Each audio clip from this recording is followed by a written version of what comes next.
Hey guys, how's it going? Welcome to another episode of Downtime in the Hangar, where we talk about all things GBO2 and tangent. Do we Do we tangent? I don't know. I What's a think it's tangent? been confirmed at this point.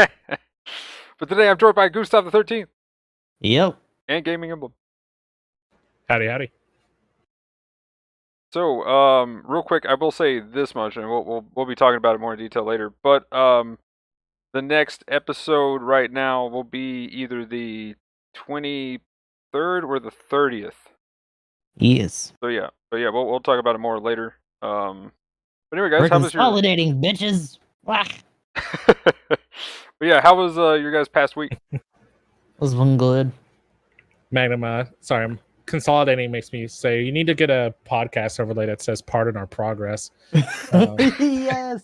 You know what though? Like you expanding. guys are always talking about how you're supposed to be doing more social media stuff. You should probably do announcements tweets about this. So if you Yes, want to do the whole pardon our dust thing or pardon our Minosky particles.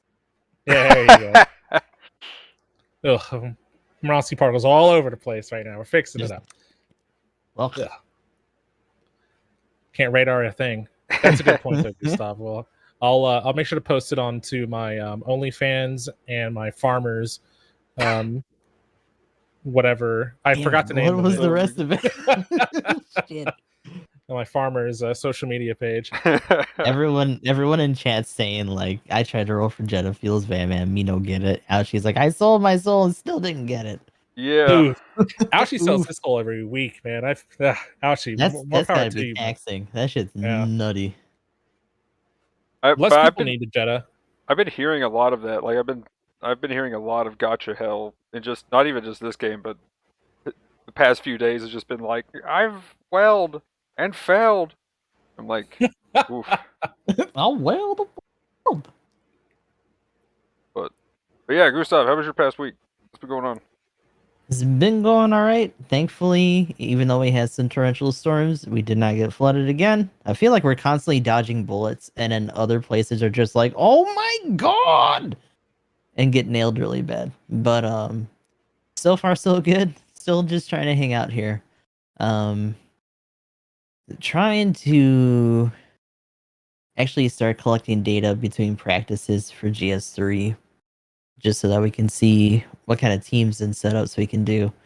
Also, for anyone who's still trying to get in there for those, we're trying to recruit more. We had like a pretty big recruitment wave, and unfortunately, a lot of them really just can't make it for like the morning ones. So we need more active folks for those instead of just the evening matches. That's capital G, capital S, and I almost said capital 3, but fuck it, let's go. But besides that, I finished up Automata. We're doing near reincarnation now. And it's been interesting because we're starting to hit the grind wall a little bit for the end of the story stuff. And then once that's done, we're probably gonna go on to another game for a while. It took me a little bit to process that I actually had like some good follow-ups because I'm trying to, I think I said this last week too, that I'm trying to space it out well enough to have us finish by the time SRW 30 comes in, because that's going to be a big chunk of the fall too. But besides that, just trying to keep up with social media, doing posts on YouTube and all that stuff. The usual. So how about you guys? Real quick, Gustav, are you not going to be playing Tales of Arise? I don't really have any experience with the Tales series, so yeah, it's not really on my radar. I gotcha. But I've been doing all right, and I'm GamingEmblem, by the way. I figure we could leave it at that. I know my name tag's right there, but mysteries abound. Oh, gaming who? Yes, Emblem. But anyway, I've been having a good week so far. For the most part, just really exhausted. Like I was talking about a little bit before we got started. We have 3 people that like work at the bank with me, myself included. So it's 3 of us in total, and we like handle the main account openings. But one of them is on vacation for a month, and she'll be back on the 20th of this month. So we've just been getting a ton of work on us. Like I think I'm pretty close to getting caught up as of today. But man, it's just we've been having to work on like me personally. I've kind of like juggling like 5 different loans.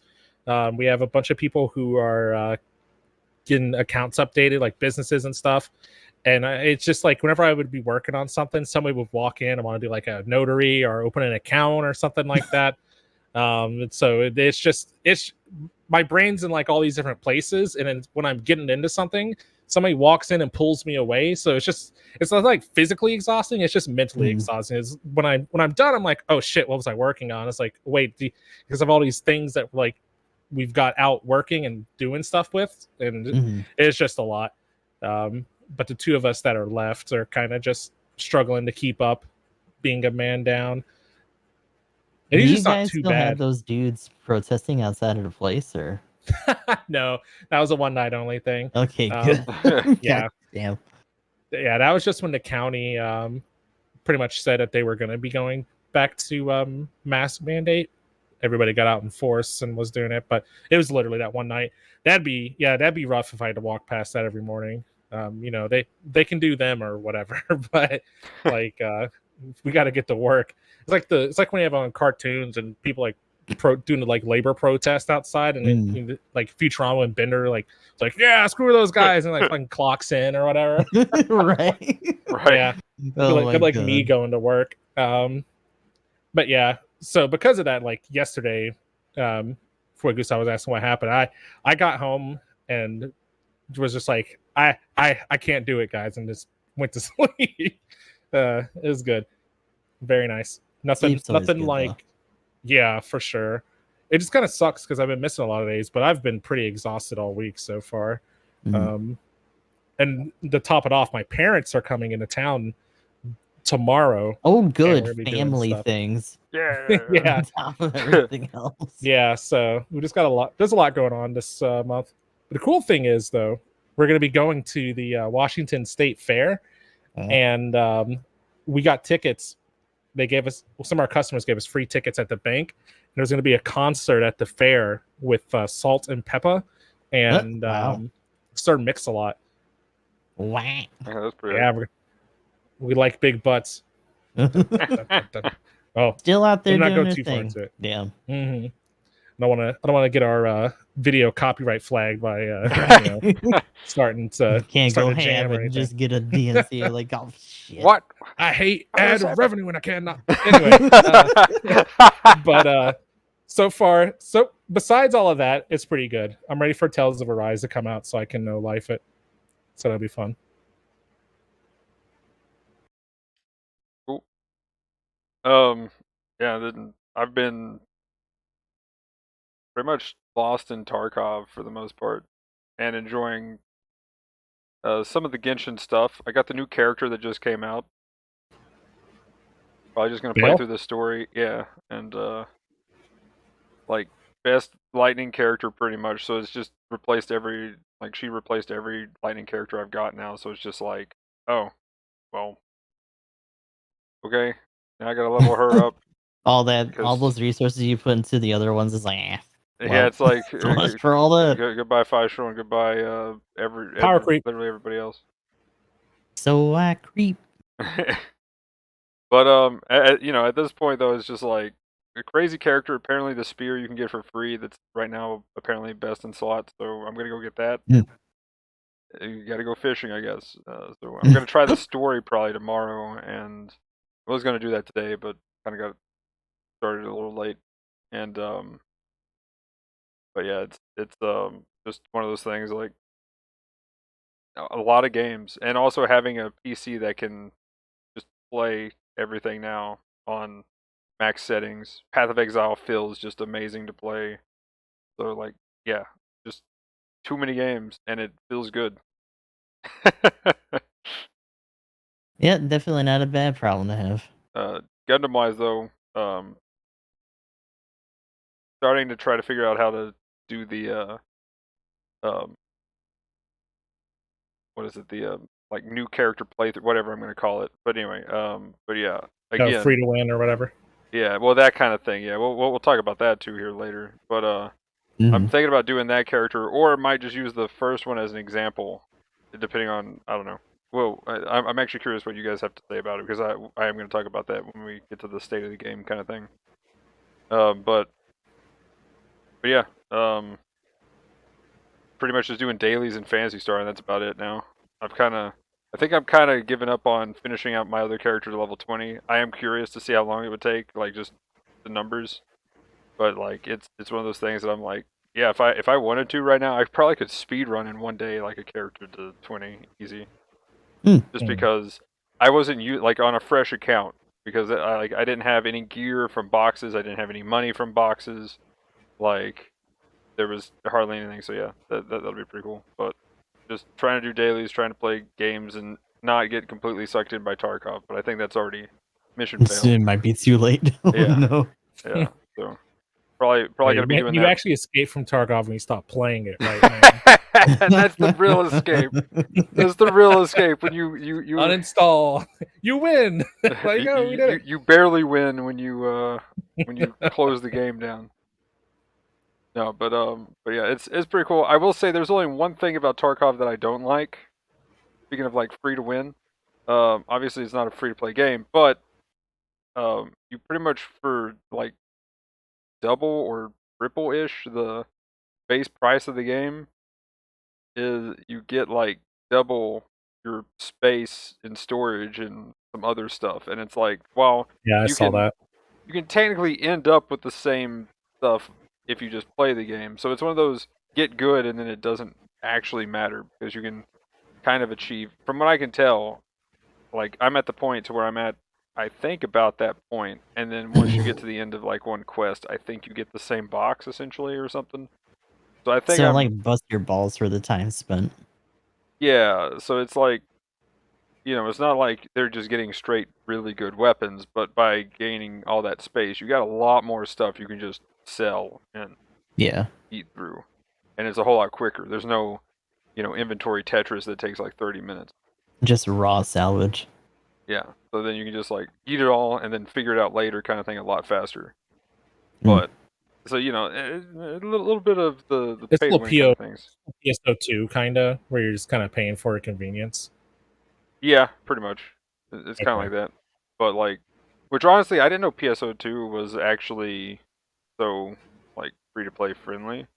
Still now I've been kind of paying attention more to like the Yeah. SG Now that you stuff. have other comparisons. Yeah. Well, I mean, why? I'm not even just meaning like, I thought PSO2 actually had a lot of stuff that you couldn't do free to play wise. Is what I'm saying. Like the SG ticket or the SG currency, star gems, whatever. There we go, star gems. Like, I didn't know you could do so much with them, and that you could actually farm a lot of them pretty easily. So, like, right now, the main thing is, like, that material storage, which is just, like, just made the game a completely different thing, especially in the new Genesis.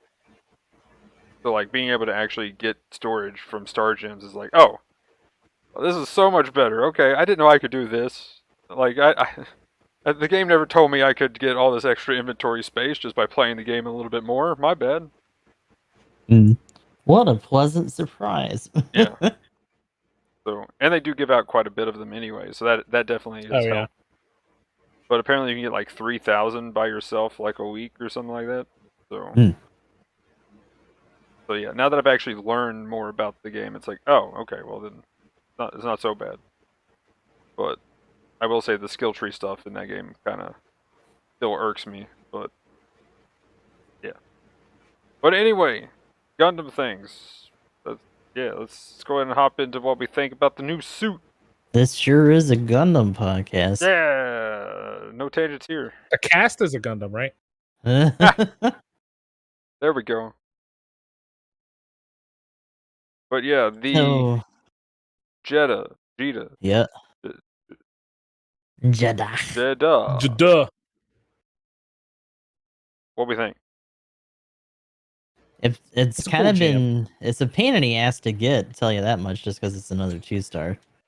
But yeah. the big thing that's been highlighted time and time again on Twitter has just been how funky the downswing is.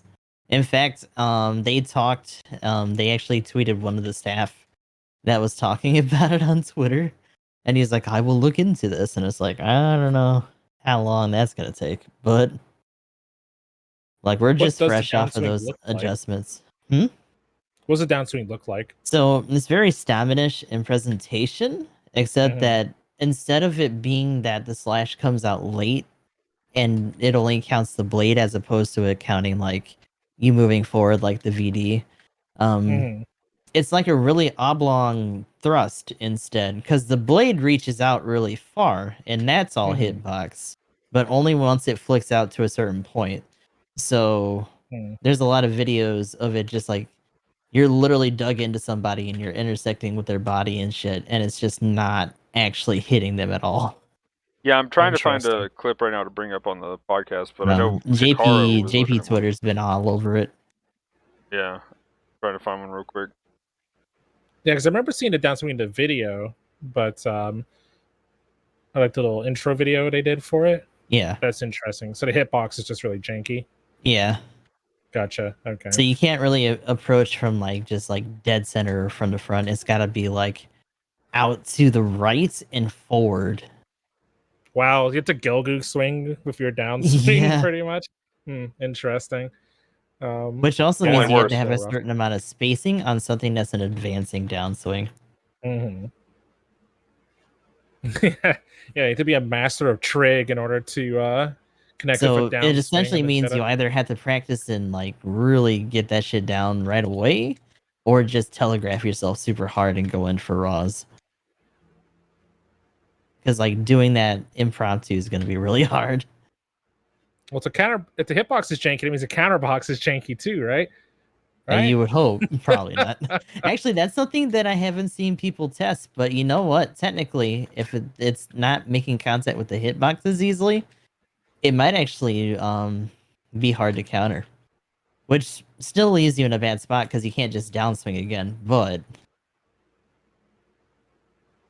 it might save you from at least getting put on your ass. Yeah, I kind of wonder. I was always under the impression that if you're actively well, in a perfect situation anyway, if your suit is actively meleeing and somebody tackling touches you, they counter you. So yeah, Oh, it'd be Corez interesting is to see how that saying works. the entire body is still counterable even when the saber Mhm. hasn't been drawn. He did it in on customs yesterday. Yeah, Forget. that makes sense. So that's rough. Okay, ouch. Because I know there have been some situations where like the nature of the swing makes it a little bit harder to counter, and like Mm. certain spots do count more than others. But I guess in this case they just encompass the whole thing.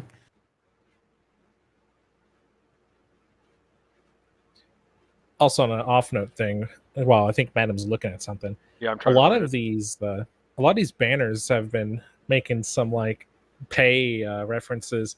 It only takes 10 seconds for the Judah to drain your bank account Yeah, that's what I was gonna say. when you don't get it. Oof. It only takes 10 boxes to Time to get our take paycheck. that paycheck. Mm-hmm. Yeah, They know what they're the doing. spins have been brutal. I even took a couple before we started here, so it's just like, nope, not happening. I guess No loot for you, not Gustav. getting that one. Yeah, the Yagdoga quest was time to And take that actually, I paycheck. already tweeted that one out. Yeah, quest Doga Oh, somebody was beat me to the joke. time to take that paycheck.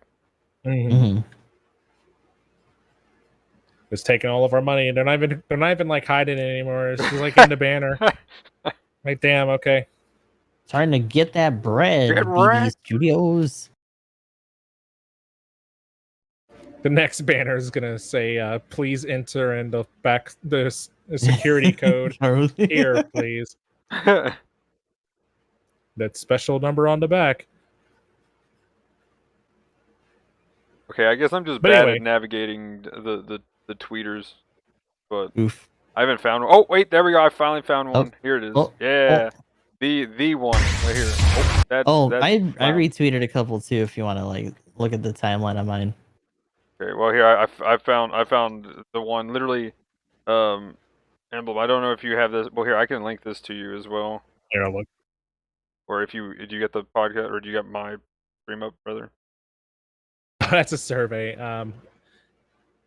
Yeah, if you're showing on screen, it might just be easier for you to link it to me. Let's have a bunch of windows open. Okay, I'll link it to you here in a second. Or wait, are you? Oh well, here I'll just link you the clip. Give me a second in the Discord. Cool. Just try to get this up real quick.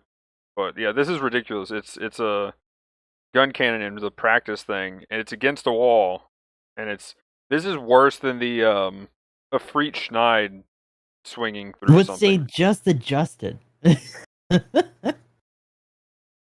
Oops, okay, here we we'll go. look at it. Come on, work, please. Okay, well, it is buffering the video for some reason. Can I? Oh, because there's another one playing. Why is this one playing? Stop. Play this one. How does Twitter work? How does Twitter Crimson work? What is this? Well, man, at first you find a post that really offends you, and then you just say terrible things about the person that posted it and get blocked. Explicatives abound. Yes. Okay, hang on, I'll find it again. Here's something. Here, wait, no, that's not it. I wouldn't worry about it too much. There it is. Here it is. There we go. There we go. Thing. There we go. Like literally, there it is. So now it's up on screen too. Straight through. He's missed three or four downswings, 5 downswings, or 4 downswings, something like that. Literally, every one of these is a miss. They missed again. Like in a miss. The beam saber is literally going through the gun cannon, and there's another miss. These entitled melee players. Oh my gosh! It missed the gun. You have to get good when you do range combat. Okay, they finally hit one. Yeah, literally out of this entire video, I think they've hit just one out of like, I'm gonna guess if it keeps going like this, 10. It's actually kind of ridiculous.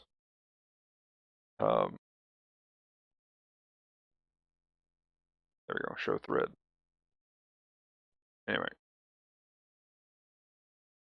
Here we go. So I'll go ahead and link this in the actual Discord. So you can check this out. But yeah, that is just ridiculous. Just watch that real quick. Yeah, the downswing needs to be fixed. But I will say, as far as just a suit, my take on the suit so far is the beam gun, the beam rifle, cool. Typical, no big deal. The Vulcans actually stun really quick. I can't wait to hear the actual percentage on that if you got that pulled up on the wiki. And I do. Then the hit missiles, I don't know, they feel like they do okay damage, but maybe you pull back and you just, cool, whatever. And then the arm grenade, I think, is exactly the same stun percentage as the Jeda, so pretty much just that. It is, yeah, 35%. Yeah, so I was just like, if the Vulcans don't actually stun pretty well, and they weren't actually that good, then this thing would be just worse than a Garibaldi Beta, which you can actually buy pretty quick in the DP store with. All you gotta be is a Master Sergeant 1, so no big deal there. But yeah, do we want to go down the percentages of stuff and just talk about the stats of this thing now? And also, what did you think of that downswing? Where did you post it? I don't see anything in the message. Did you post it in your Discord? Oh my gosh. I'm being a also, dumb. Here's another example if you guys wanna. I linked it to Gustav. Ah, okay. There it is. There's the video, and you can there we go. You can just watch it there in the Discord. There's also someone posted another like angle or like a different thing in our Discord as well. I put that as a follow-up post, showing like where it actually connects and how you can kind of like approach with it. Oh, that literally is the. Yeah, like if you scroll down on that one, it's got the follow-up one that I was talking about. Ah, okay. Yeah, what the fuck? How did these hits miss? Whoa, yeah, the one Gustav posted, there's the follow-up with, like, the dude hit from, like, a mile away. Like, it looks like he has a wind slash from, yeah. That's why the hit's missing. It's essentially like, like I was saying, it's like a thrust, almost like a Gan aimed his sword too high. Yeah, because I was gonna say one of the attacks that whiffed and hit the ground, I like the hitbox was in the little blade beam Yeah. that shoots out and not the S word itself. There's So like that's interesting. one that's low and left, and then one that Mhm. goes high. Mhm. People have done downswing demos where they're doing it like on Arctic base, like up against those walls near some of the demo suits, and where it actually hits the wall as opposed to where it swishes through the suits is pretty crazy. Yeah. Like that's big oops. So that's gonna be in this Plug month's Gustav's Twitter patch real notes. quick. Actually, yeah, here. Yeah, so you don't want him running into somebody. That's interesting. Yeah, you got to do it really early. Which also means you have to stun from a decent distance away in order to actually keep the spacing.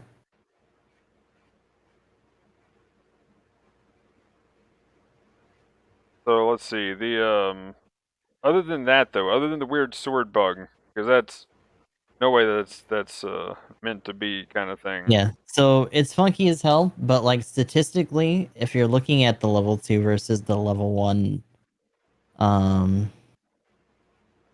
other suit, the hell is it called? Brain. Uh the CCA version that comes after. But it's actually statistically better, Oh yeah, the Jigen. Yeah. Yeah. the Jigen. A lot of people have been pointing that out too.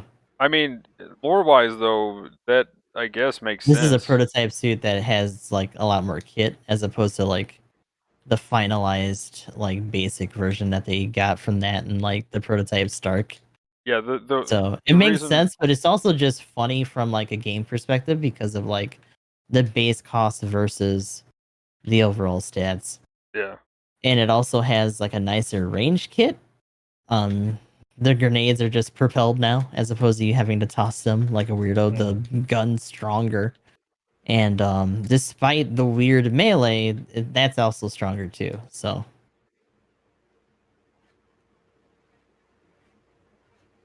Moon Gundam. We'll just chalk it up to Moon Gundam. yeah. Gundam. Moon Gundam and their weird moon. prototype robots. Moon. The moon. So But yeah, go ahead and go with the stats. Well, so at level, so this is a 450 500 suit, and HP is 16,000 and 17,500. Your your live ammo defense is 17 and 19. Beam is the same at 17 and 19. Melee resist is 20 and 22. Your range modifier for damage is 30 and 33. Your melee modifier for damage is 15 and 17. Got some GM Kai looking stats. Speed is 130. High speed movement is 210. Thrust gauge is 70. Turning speed is 63. 72 in space. It has specialization. 2-star part slots are from top to bottom 6 and 7. 17 and 19. Ooh, those mids. Yep. And then 9 and 10. Melee or combo, it has combo controller 1, so you can do 2 swings. Standard modifications, so 100% damage on the first, 50% on the second. The modifiers for swing types is also standard, so 100% on neutrals, 75% on sides, and 130 on your janky downswing. oh man. Your down stab. Its primary weapon, the beam rifle for Jeda, has base power 1900 at level 1, 1995 at level 2. Good year. Range is 350. Stagger value is 30. That's pretty interesting. Expected to be like 10 or something. So that's pretty cool. It's ECAP and has 5 shots per clip. The beam saber is 2100 damage, level 1, 2205, level 2. Readies up in 0.77 seconds. Vulcans have a power of 115 at level 1, 120 at level 2. You have 30 in a clip. Readies up in half a second. Range is 200. It has a 6% stagger ratio, so it stuns in 17 shots. The waist grenades, or as they call it, the lumbar injection grenade, fires 6 bullets, 600 and 630 damage between the 2 levels. Range is 300, and it has each missile grenade has a stagger value of 17%. So if you hit all of them, you can stagger somebody. Arm grenade, pretty much like Magnum, is pretty much just Jeda. 475 at level 1, 500 damage level 2. Radio time is half a second. Range is 250. It's 35% per grenade, and stagger 3 hits on damage control 1 suits. Skill wise, you're looking at leg shock absorber level 3, quick boost level 3, has emergency evasion, dodge roll, balancer. You can attack out of a boost. Has force injector 1. That might make it a little bit rough on it if you're not in space. Aerial control level 3. So that's the one that allows boosting in the air, and it reduces your boost consumption by 50% when you're taking those actions in the air, and you can jump in the air too. It has glide mechanism 3. This one lets you fall slower, so don't get shot out of the air. You'll be no. It has AMBAC level 2, combo controller 1, lumbar unit special cushioning material level 1. So I guess if you get shot in your lumbars, you take 10% less damage. I don't know if that means just a grenade thing, or if it also means your fanny pack thrusters? ass rockets. Yeah. Yeah, I think it's I think it's your butt thrusters because those are pretty big. That thick ass. Anyway. Also, shout outs to his cameo in F91, I guess. Ooh, if it was an F91, where's the tank? But right, give it that shit. It has crash deterrence control. It's the one that makes you less or harder to shoot out of the air or whatever. High performance radar level 1, and it has anti-stealth. Boo! Yes, people were talking about that for the crash deterrence or fall prevention or whatever. Another general that has that. It's like, well, yeah, I guess. It has to be like a separate, like, special skill for them to have it at least. I mean, now you can like keep jumping though and not worry about getting knocked out of the air, unless you get build up staggered. They just wanted to give this thing what's the raid skill called again? The one that lets them jump. Assault booster. Yeah, they wanted to give it a salt booster, but they knew that the raid mains would be salty, so they just gave so they just gave it a combination of skills that were the same. Yeah, it's like it's kind of a salt booster, but it's not. You know, it had to have an extra skill to do it. You guys just needed one, isn't that still cool? Like yeah. Wait, that's give it just quick a salt boost booster. 3 and salt and damage deterrence control. It's not the same thing. I don't know what you're talking about. But yeah, that's the stuff. I'm kind of sad about the anti-stealth, honestly. We don't need any. Like, it was okay if just the best worst, also known as the Isaac, had it, because you just murder it and you go on your merry way. But you never find it. Got stealth too. Yeah, no, you still find it. But I'm a little bit worried about just a level 2. If it picks, like, it's probably fine right now. It'll see it a lot because it's new.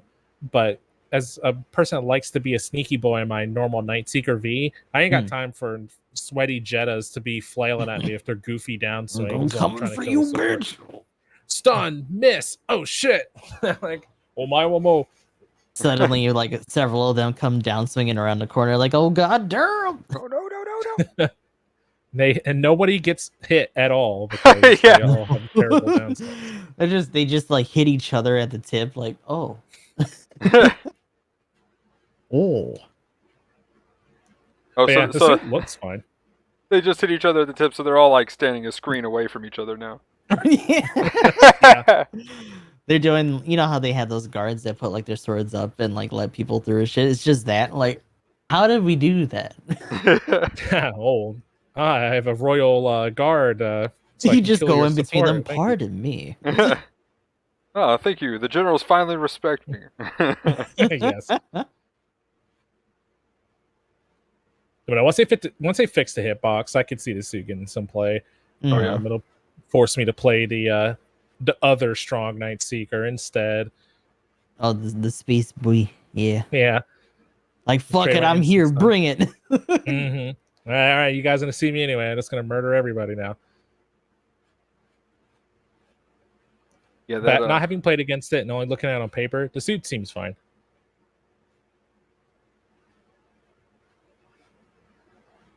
Once they fix a downswing, that's the caveat. pretty much. Yeah. Fingers crossed we see one in this match. 500. I guess that's another thing too. Like, the kit's pretty cool. It can outdo Jagen's at base costs to a certain degree just because of the difference in stats and some of the kit. But I guess the question becomes, is it still able to buck up against Mark IIs and some of the more bunga-ish raids that it's going to have to contest outside of just being able to see them with the anti-stealth? Because, like, you have Jarjas and, like, other shit there, too.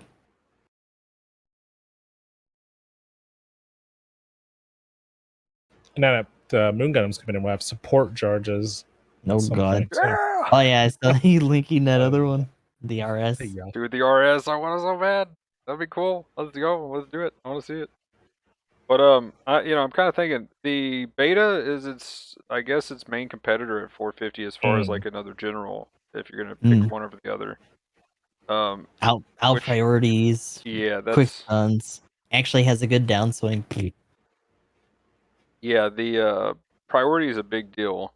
I feel like though this thing has some good range damage and actually can do some decent range things, and then kind of follow up. So it almost feels like it's kind of like the difference between like, okay, it seems more kind of like a shooty suit that's kind of in the middle, in the sense like the Rigazi Custom was kind of a shooty suit that can also kind of go in the middle. And I don't know. I feel like this is obviously doesn't have as many options to fire, but it's one of those more mid-range suits I think than a straight just frontliner because the priority is a big deal there. Do you think it has more of a feel of the Mark III, where the kit like kind of supports being able to unga bunga, but you also can just shoot things? Mark 3 or even Gym 3. Although Gym 3 is also playing around in that cost range. And I'm gonna be honest, unless they do change the downswing or like if I actually get it and mess around and see that it's really nice, I'd probably sooner run the Gym 3. Between that or just the Mark II. I feel like it's a Damon mixed with the GM3 actually. Like a more aggressive like melee. Because the As Stamen opposed to has these little like Fetty swings. yeah, so it's just got the Stamen's melee, but the thing is at the same time it also has its priority. So I think yeah, it's kind of like smash those together. It's more of a it's got priority range damage as far as the stats go, but it does decent melee damage from what it looks like as far as the numbers go.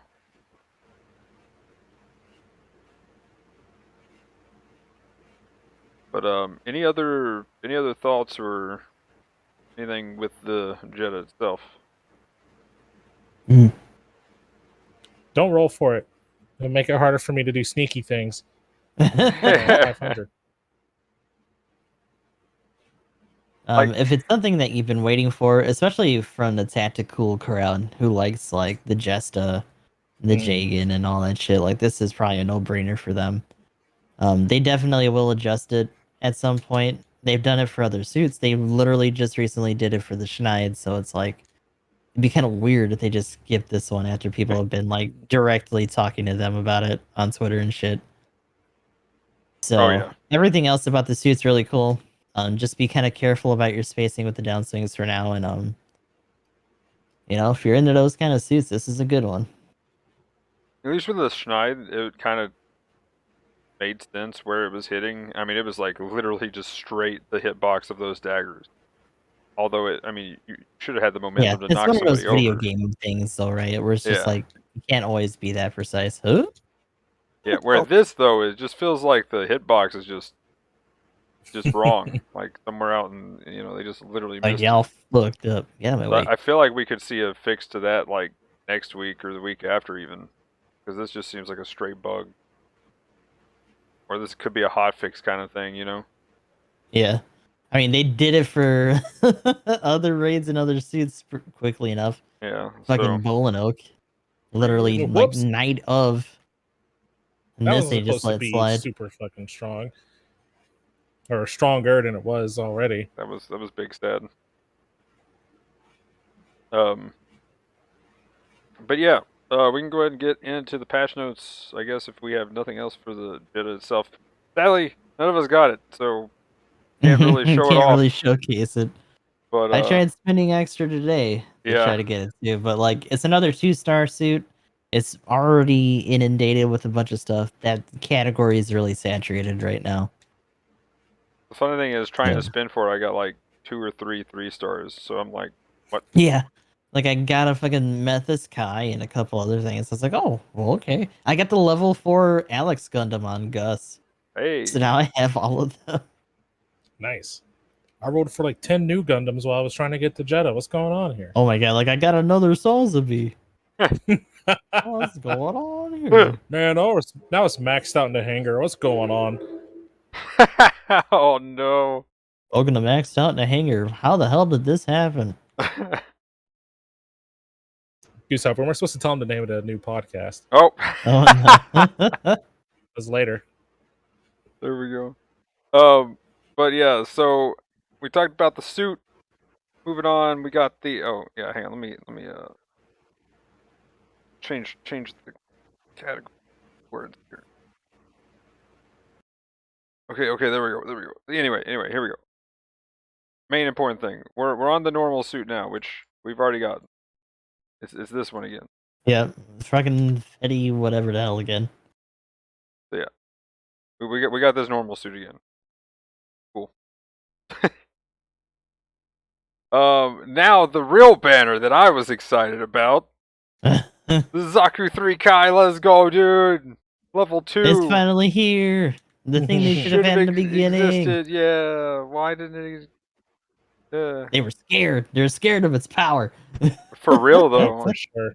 I mean, looking at its stats, like it gained like 1,500 health too. It's still pretty gross. Like I'm actually pretty scared of this. They actually didn't give it Maneuver Armor 3. It's the first 700 raid that didn't get it.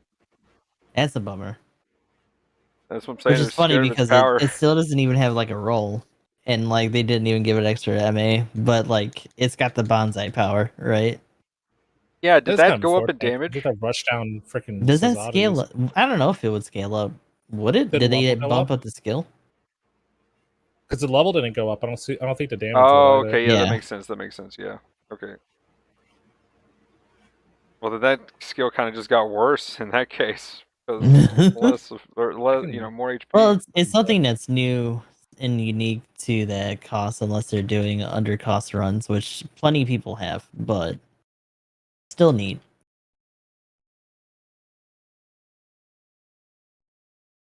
But yeah, the Zaku 3 Kai, pretty legit.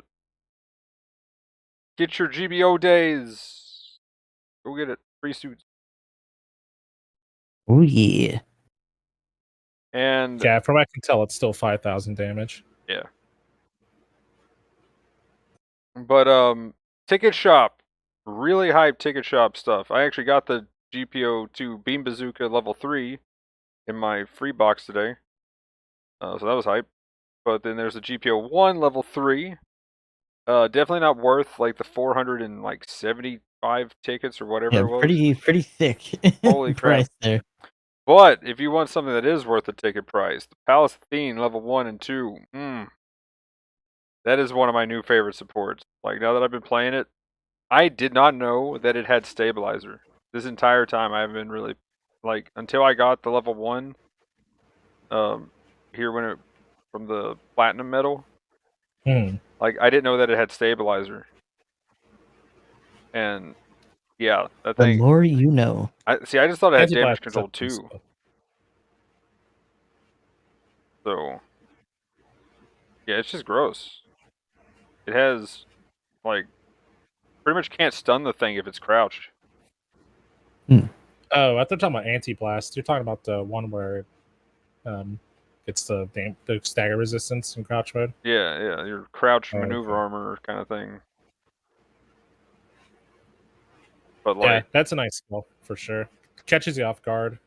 well, and then also having damage control 2 at the same time. That's so much like, Stagger resist. yeah, Hmm. like it takes a lot to stun that thing. So you take like 3 bazooka shots before you even think about getting stunned. It's like no big deal, something like that. Or is it? Just shrug it Yeah, off. yeah, it's 3, right? So I mean, I'm just like, Two. is it 2? Well, I'm saying two would be 160. So Yeah, is it 166 or, or how much is it? Damage control 2. damage controls 2 is 130. So if you're crouching, it's probably a little bit higher with the percentage. Because it's 100, 130, 160, 190, right? Oh, I guess. Well, no, damage control 2 would be 160 then, right? Right. Did I say 160 Okay. or did I say 130? You said 130, so. Oh, whoops. Yeah, 160. Okay, so then it still would be 2 then. Okay, unless it gives it a little bit more from the crouch. Yeah, Like that. I think that might add stagger resist. I'm not sure. I have to look at the skill. But Check that real quick. but yeah, I pretty much get shot by a ton of stuff, and then I'm just like, hey, get ready to be deleted. See ya. And then a raid comes by, and I'm like, help. Nope. Oh god. I mean, It's a nice shield-looking thing you've got there, bud. oh my gosh, don't remind me. Oh, dude. A strange, unidentified shielding object. I just want. You can take 2 without getting stunned, Magnum. It says it adds 5% on top of your normal stagger value when you're crouched, and makes you resistant. Apparently, yeah. So It seems poorly worded, though. yeah, just a little bit. But yeah, I just want them to make the Gan and like the Palace Athene have like a ballistic version of what the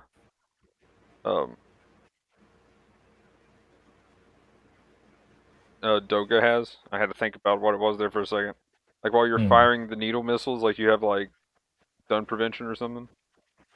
Like that'd be pretty cool. Oh, right. And, like They should just ballistic make it where damage instead of does. needle missiles, you shoot out the little beam saber, and it does full melee damage on a connection. I think that would help out a lot. Yeah, that'd be nice. Yes, this is the buff we need. Like, yeah, I should definitely do that. And give the Gian Trans Am. Hell yeah. As well. What was it? Maniac's always like exam Gian. Mm-hmm. Remember how they have it from I think Gear and Screed when you go down that route? That'd be One of the amazing. games. I think that would be pretty cool too. Saw your stuff break. Welcome back, Magnum. Okay, there we go. Everything good? Yeah, everything's good. Oh, okay. Your delivery guys is at the door. I gotta go help my grandma tomorrow. But Ooh, anyway. okay. Okay. I forgot Gustav probably knows those feels. Like, hey, here's your door. I've got your food.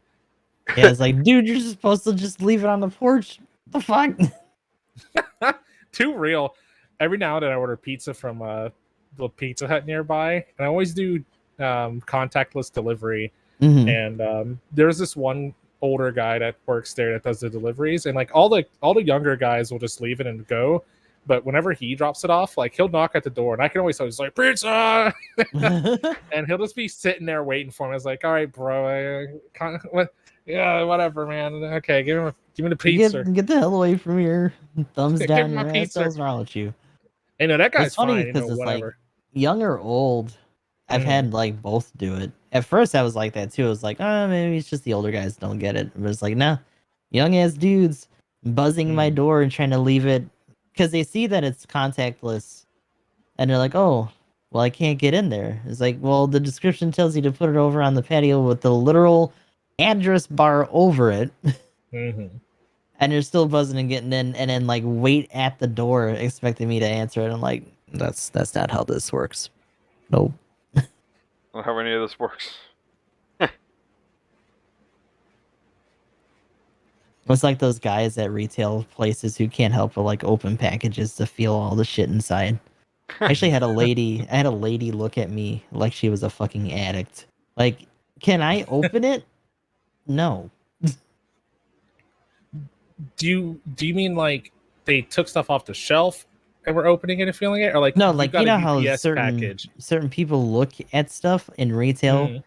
and they look at it for a good long time, and then eventually they just break down and like open the packaging so they can physically take shit out and look at all of it before they actually Interesting. try to ball it. Like I guess I've seen the aftermath. Where you just like see, you can obviously tell somebody's opened this thing. Hmm. But I've never had that. I've never been like, man, I need to open up that Switch box and touch it before I buy it. Let me Or open up this whatever. entire paint pack real quick and just see if Yeah. there's something. Like, nah, come on now. Well, that's like I got like when I got this like this is the new one that was definitely not open. But the box that I got, like, do I actually have the? If I'm gonna be gaming on this mouse for hours, I like- gotta like- get a few clicks in it. You know, Yeah. here's the You gotta cardboard. get a go feel on this one. Mhm. Like it was like this little flat part here Mm. was like completely like looked like it had been like manhandled to death, and I was like, what in the world?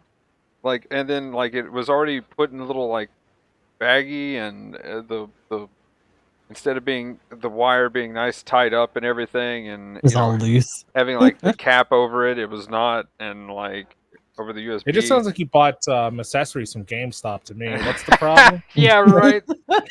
and then like they like used electric tape to tape up the back of the box where like the tape was folded over where you would normally like, pull that little clear tape off. Like they just electric taped it closed back, and I'm like Totally opened. Not even a little bit. I like called Brand new? Amazon, and I was Fresh like, out the factory. Amazon, this is not new. What And they're happened? like, yeah, it should have been new. And I'm like, yeah, so we get one changed out, and they're like, yeah. I was like, cool. And they're like, yeah, we've already sent it. And I'm like, okay, cool, that's good, perfect, cool. Just jam that one back in the box. Like, I don't know what the fuck is this. I just sat here and used it till the new one came in the mail because I was like, it's obviously been used already. So No one will notice a little bit extra use. yeah. Just make sure you clean off the Cheez-It stains. Oh gosh. What? You guys aren't gaming? Sorry, Doritos. You guys aren't gaming hard Dorito enough. No. Jesus. Let's see what. Zucchini chips. I could go make some zucchini chips. There you So go. just zucchini goo. Get the sea salt crumbs Yeah, off there of we them go. beforehand. Yeah. There you go. I can't really do Doritos or chips. No, that makes sense. But it keeps my keyboard a whole lot cleaner these days. I bet. But no, but yeah, I was just like, I used it for a little bit, and then like I was like, okay, well, cool, I like this mouse, so can't wait for the new one to actually come in. I just played Path of Exile and added, another like 10,000 clicks to it. Oh god. It's actually kind of funny. Somebody did a thing where they would like see how many clicks that they would do in like a day of playing. That average is gotta be pretty nutty. Yeah, it was kind of Anyway. ridiculous. Back to the But, task at hand. Yes. Well, Sandra, one more time. Hashtag not sponsored, but they make chip crackers now. That's kind of Oh what my I was God. thinking about. That's some Cheez-It crumbs. It's pretty good. They're pretty much like chips, but they're baked and they're crackers. It's great. But yeah, back to the task at hand. I need to get I have to let Nabisco know that I plugged their product in the stream so I can get my Look check at you, Oh my god. Nabisco. Yo, for real though, you know what? The best sponsorship ever would be like an actual like, Dr. Pepper one. That'd be legit. Duped your popper. But anyway, Palace of Theme things. Ticket wise, it's good. Get it. Level 1, level 2. It's awesome. Yep. Feels great. Chonky boy, nuke-like damage. Oh yeah, those Big Mind your missiles. heads and missiles. The missiles are great. I'm just like, I jump in the air and I'm like, whoa! From downtown. And then just You're like just an wait. anime villain at that point. You're just like flying to the air. It's like, die. Missile Hashop. And then just see the big explosion. I'm like, wow, I just did, like 50k damage in 1 second. No big deal. Yeah. Especially when everybody's It's like, why is clumped. One Winged Angel playing right now? You see a fucking palace Yeah. beat up in the air. Those missiles slowly coming towards you, and it's like, those aren't as slow as they thought. Oh, Oh god. Sephiroth cast Meteor. I mean, that's pretty much like the funny thing is like I saw my raid on the ground. Like this was like I should have tried to clip it, but I can't remember what game it was. But my raid was on the ground, and the generals were like, "Mine, mine, mine, mine, mine, mine, mine, mine." I was like, yours indeed. and then like they all just ran in and started swinging. And, like 2 of them bounced off of each other, and the other one was standing there and just like, and like I killed 2 of them, and then like I saw like an 8,000 pop up and like another 5,000 on a dude because they were close enough. Like those missiles have some big explosion range. It is kind of gross. You're like shooting freaking gas tanks at people, man, or Yeah, like propellant literal tanks at them. fuel Like, my caps at god. 'em. Yeah, those things are huge. Like firing a bus at Just somebody. raw Like, explosive. 6 buses. Yeah. Okay, well, Alsh Imagine is if it going was ham just again. like launching fucking missile Alshi, force come at back. people. Alshi, don't do it. It only takes 10 seconds for it to drain your paycheck. It's not worth it. Well, if he's going to, I at least said take energy. So Oh no.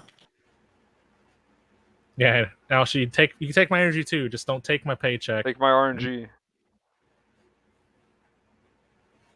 Yeah, maybe don't take his, because then you'll just get Grandpa Gundams out of fucking Gauss. yeah, maybe Yeah. not, maybe not. Oh, no. All helmets and Grandpa Gundams. But yeah, so yeah, Palace of Theme, good support. One of my new favorite 550s and 600s now. I've got both level 1 and 2. Let's go. Big DP store stuff here. We got the full armor ground type, level 1 and 2. Easy That's a buy. really good support. Yeah.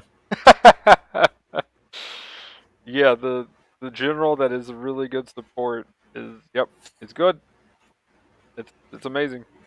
Then we got the Pell Rider Space Assault type, level 3, and the Pell Rider Ground Heavy Arm type. So yeah, Also not bad. I'm gonna check real quick what level the or what rank you need to buy the full armor ground real quick. I forgot to check that. It is a 2-star, so there is hope that it's not something ridiculous. And Thought it to survey be says, like super captain commander guy. yeah, just Master Sergeant, just like the Galbaldi beta. That's pretty easy. Oh, there you go. That's for level 3, you said? Level 1 for the okay. for the full armor ground. Oh, okay. Yeah, I for the thought you Pell meant Rider the other one. stuff, they're like probably if they're level 3 and they're 3 stars, I'm seeing lots of yeses. How she got it, Hey. Yes. ladies and gentlemen. Yes. Yeah. And we'll insert a Thanos meme thing, or it's like, was it worth it? Oh my god, what did it cost? Yeah. Everything. Yeah, pretty much. My entire paycheck. Oh. Ashi, let us know if you need somewhere to stay tonight, buddy. As worth as the Hazel custom. I need a new house to actually play the Jeda in. Any takers? Oh no. I got the Jetta, but I need internet, power, and a home to play Perhaps it a in. couch. Couch is optional, You but just that would see help. like repo guys in the background of the call, like, oh boy. I guess. We're supposed to sell your house. You're supposed to get a HELOC. What are you doing? Bathroom and microwave, that's all. It's like, Oh I'm good. gosh. The floor makes a good bed. Word. But yeah, the clan stuff this weekend. Ugh. 300. 300 6v6 Ruin City Basic. Hundo. Of course, it goes to max capacity teams. And it's in Hi-ya. the morning. Yep, Wah, another wah. morning match. Gonna be trying to do practice tomorrow if anyone wants to do customs. Gonna need some people to get in there. Need those bodies. We're like 5 short for having 2 teams. Trying to get at least 2 in there. Geo's 3. Is that just in that group or is it overall, Gustav? Just in that group. Oh, okay. The other 2 are casuals. Okay. GKN is actually really full, which is why we made GKA. Mhm. Did you switch? Is GKA a casual group too, or Yeah, is that it's the new also a plan? casual Okay. group. Unless Okay. people actually want to try to sweat at it. But like right now, we're gonna be purging some people that haven't been like really attending or anything, so we're gonna have room in GS3. Gotcha. Okay. By the way, guys, couldn't help but try to take a picture. My dog's got his mouth open a little bit. He's been snoring really hard over here. And like I said, he was dreaming earlier. So yeah, here, let's.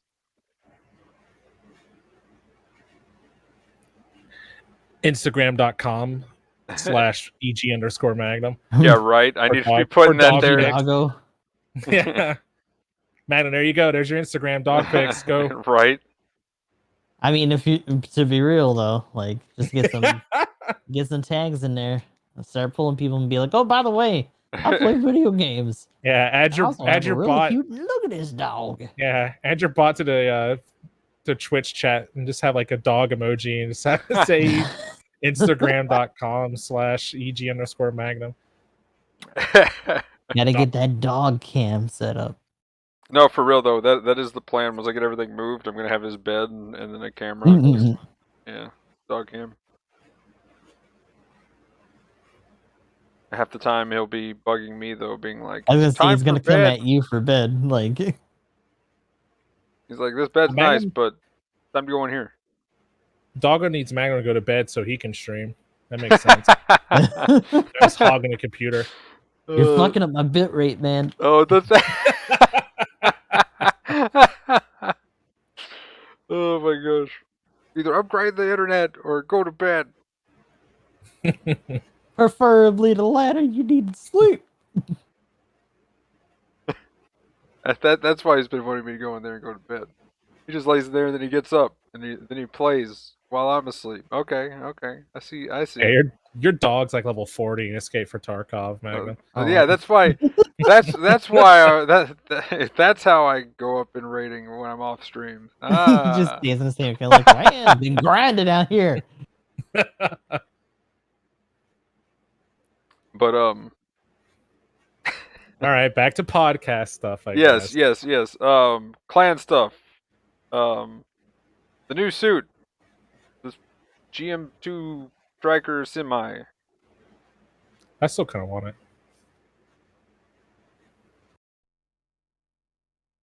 I mean, have we like seen it like in action? Like, has it been in the wild anywhere? Or Wild, not for me, but I've seen videos of it. I think I've seen 1 or 2.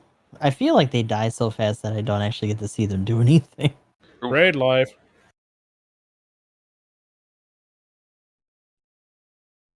But general concept is like if you really like the striker. This is just a better striker that probably is a bit more intuitive to mess with. So, considering want how low the original started at, this is probably a good progression. So I'm hyped to get it. It looks neat. Hopefully we can get in the top 100. Pull it off. Oh, is this week top 100? Yep. Last week was the first one. And Ooh. so last week also, by the way, the rankings messed up and we actually didn't know what was happening with those until the very end. And then they updated really slow, and then we found out that it was like record high scores. It was like 7K plus for the top 10. The minimum was like 58 or 5600. Like some crazy shit. We got beat out by a couple hundred, even though we had some really good matches. So that was frustrating. That does suck, man. That's awful. So I'm hoping we can get in there this time. At least then we can get the suit and just keep pushing from there.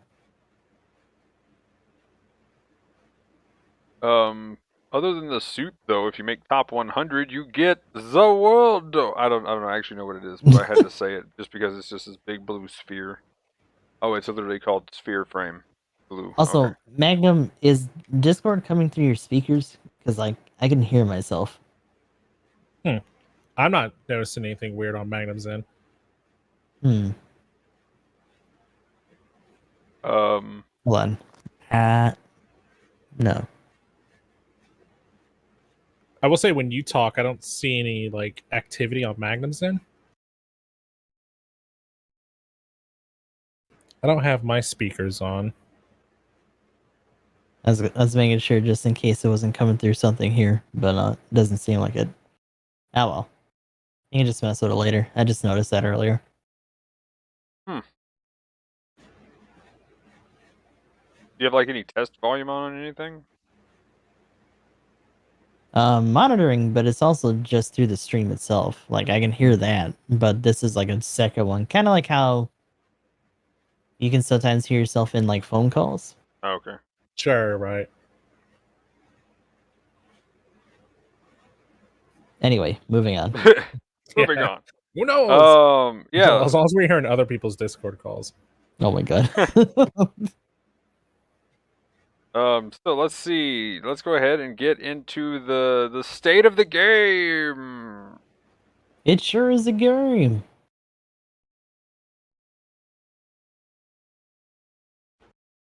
So yeah, state of the game. Got to resize the text here. Cool. Yeah, to resize too. Fuck GBO2 didn't fit too well. Damn. Nah, it's not that bad. Get him. So yeah, so pretty much a few things to cover here. Kind of all we think, kind of like meta things, 700, maybe a little dabbling in speculation and stuff. And then one thing that's kind of come up too is, one topic for me is state of the, new player experience kind of thing, right? So where do we want to start? Do we want to just go there? Like in terms of just new player Go for now. it. Yeah, okay. So new player things. So I did a Char's counterattack thing. There's Emblem's merch plug go. Nice. But Sell out. um Your Hamon t-shirts here. Hamon question mark. Anyway, keep going. but yeah, for the account I made was CCA time, and it had the new player bonus plus it had the anniversary bonus, which was crazy. But Yeah. overall, the DP difference won't make too much of a difference from because I've still got quite a bit left over, so it's not like that's going to change much. The only thing I haven't really been able to do decent with was the PvE stuff, which I'm going to try that eventually before, so it should be acceptable because there are people that have things like the lower cost when they pop up. There's people that do it in like sub 3 minutes. So it's one of those things that is doable. You just might have to get good enough to do it in that 3 minutes, but it is technically doable. And yeah, so it could also be speedrunners kind of things. They've probably did it 100 times, finally got that perfect run, get it under that low. And when everything aligns, it could be like they're getting 250s, and then all of a sudden everything aligned, and they got that minute 30, right? So who knows all the details of how they're getting those lower times like that with some of these perfect runs. But yeah, that was kind of the only real big problem. Other than that, rated wise, the big problem I ran into was early on just not having cost. Like if there was a 700 room up, I just couldn't play it. Mm. And then finally I got a 650 Cubile, and then it was like, okay, well now I can play 650 700. Then with the 550 suit, I could do 550 600, barely, even though it was just a GBO Tetra. And then unless I actually got something for those costs, it kind of felt, well, I mean, it was raid life, right? Tetras. Yeah, which is rough. And doing Tetra 50 cost down was kind of oof. But luckily, parts, you just get the parts now. It's amazing. Easy game. Like, you just get to buy them. You get to buy them and get a decent amount of DP Get now some early going on. from PV right now. Just buy them up. Yeah. After that. Yeah. Easy, like, ways to get starting parts is great. Do that with suits. Let everybody just buy all the suits that's in the thing right now. It would be fantastic. Like, yeah. Why is that a problem? Like, why don't they just do that? I don't know. But Magnum, the game needs a sense of progression. Does it though? Absolutely not in that case. Go progress by ranking up your character or something. Yeah, there you go. See, that's your progression. It's like going up and rated, I don't know, or something. I don't know. But like, yeah, it's unless you get lucky in the lottery, it does have some spots where it feels bad. So, kind of an offshoot of this that happened in my chat was and I mean, this has been a conversation we've had before. I think we've even had this on here a little bit about, pay to win kind of things, right? Yeah. Right, yeah. So, one of the things that I'm working on right now is like this free to win kind of thing is what I'm calling it. So, and that's going to be a series that I'm going to try to work on. And essentially, the with GBO2, obviously, by the time I get it done, hopefully the game still we're on to GBO3 by then. But the thing is, like, the idea is, where people have been saying pay to win so much, like there's been too much going back and forth of like, well, it's not as bad pay to win as something else, or right? And while that, whatever level of pay to win, a game is still pay to win if there's any kind of like monetary anything that is exchanged for something that can affect gameplay. Like the example I always say is, even if it gives you a 0.0 and then 100 zeros, 1% advantage or benefit at all, like even quality of life, then that's technically pay to win. And the thing is, the big question though for a lot of people, I think, really, and that's what kind of sparked this was, I was thinking, it was like, oh yeah, can you win though by just playing free? So is it free to win? And that's kind of the other question. Like, and in GBO's case, in free to win itself, I think you have to define what is your win condition. So that's another thing. What is winning in a game like GBO2? Is it getting all the suits? Well, in that case, good luck. Your paycheck's going to disappear in less than 10 seconds. Yeah, it's a little rough in a game that doesn't have too much like structure to it because it's just a competitive game to really define that. Is it just having like viable suits?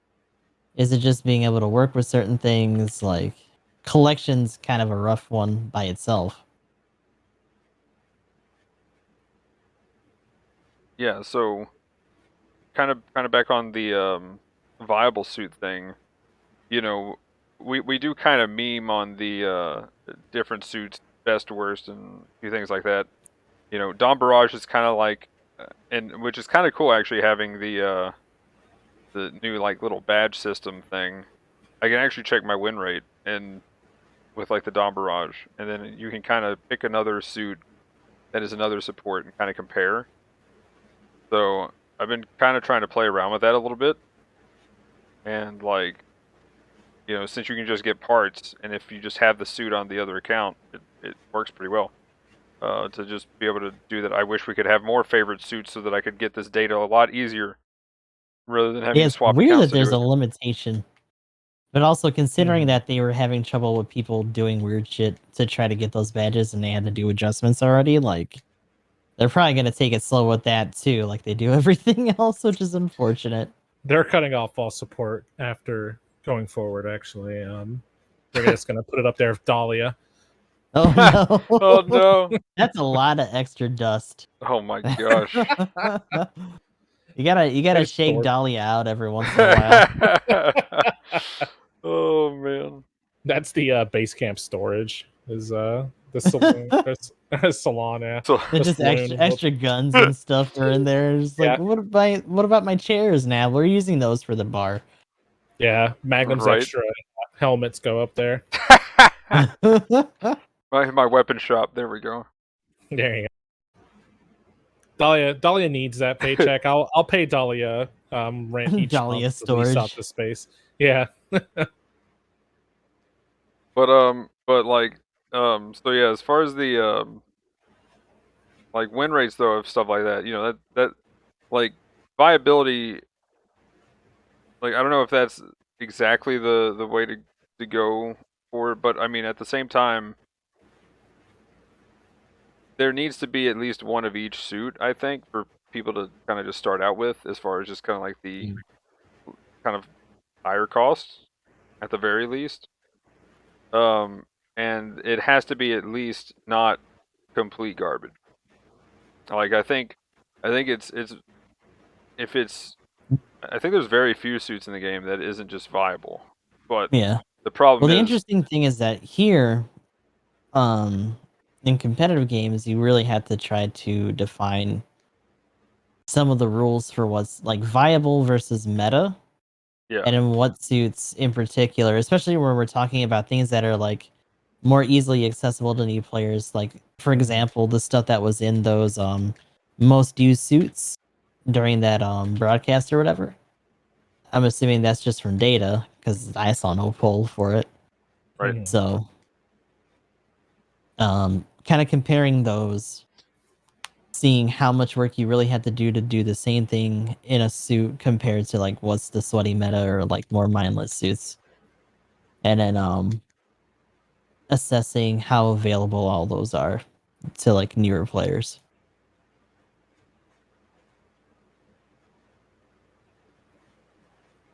Especially since they had the whole level progression thing, which really, honestly, especially when we're talking about this series, throws things out of whack. Just a little bit. Mhm. Yeah.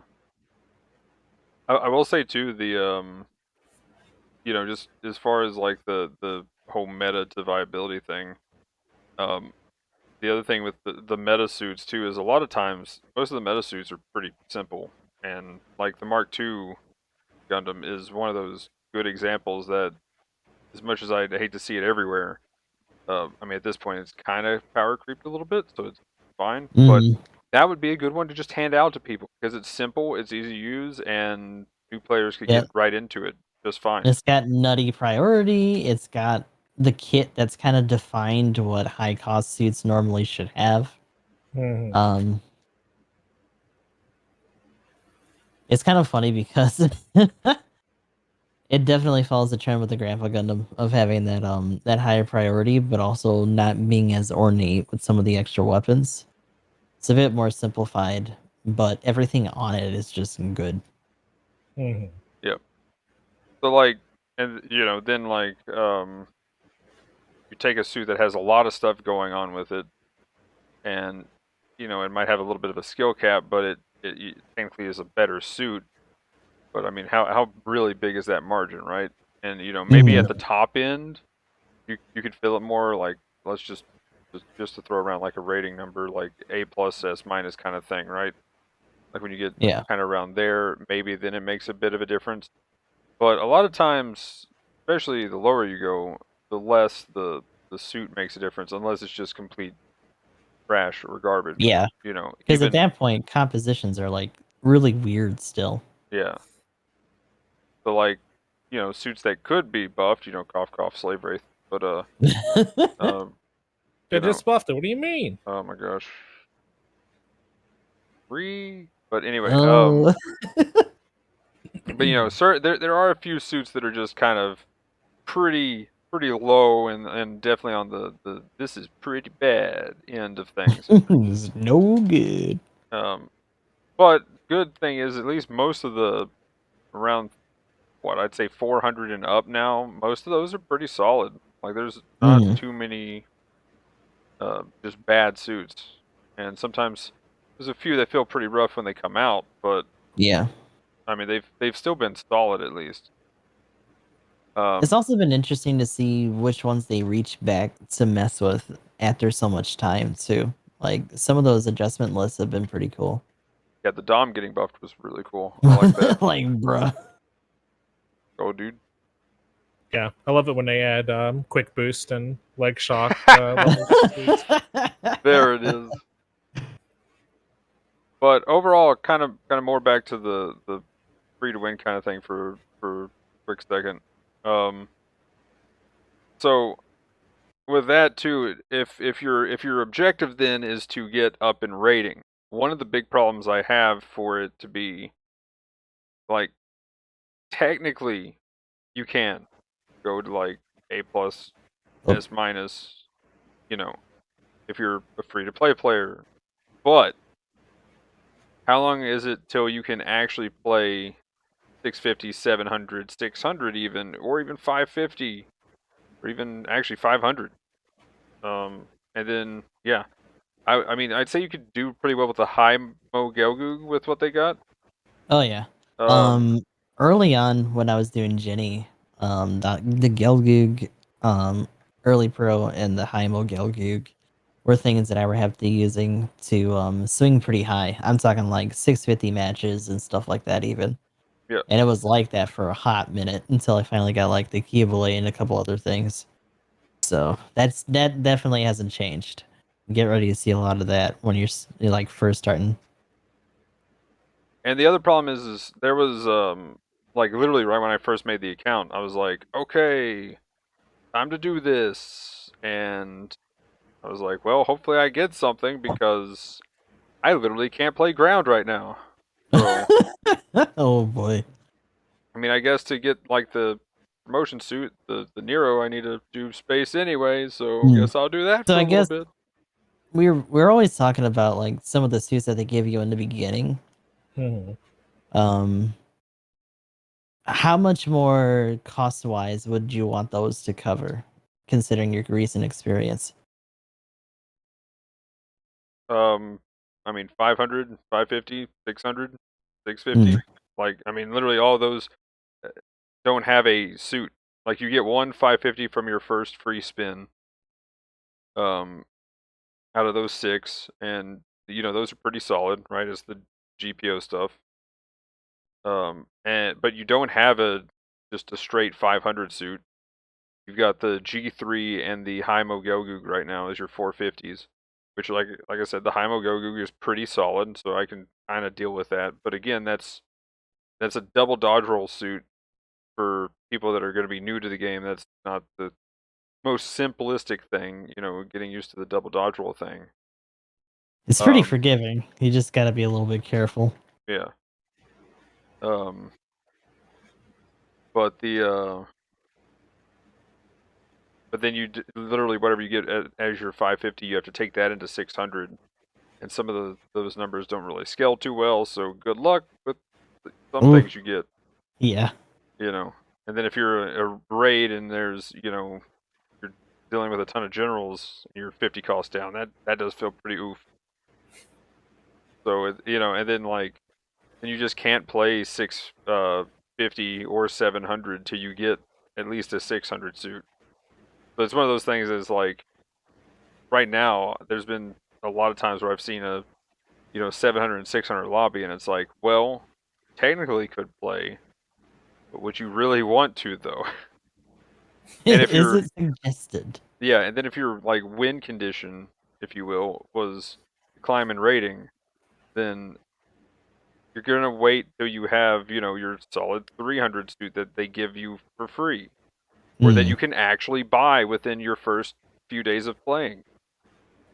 And right now, there's nothing like, even I'm corporal like 15 or whatever. If I would have Yeah. played a little bit more the last day of that week that I put in on the account.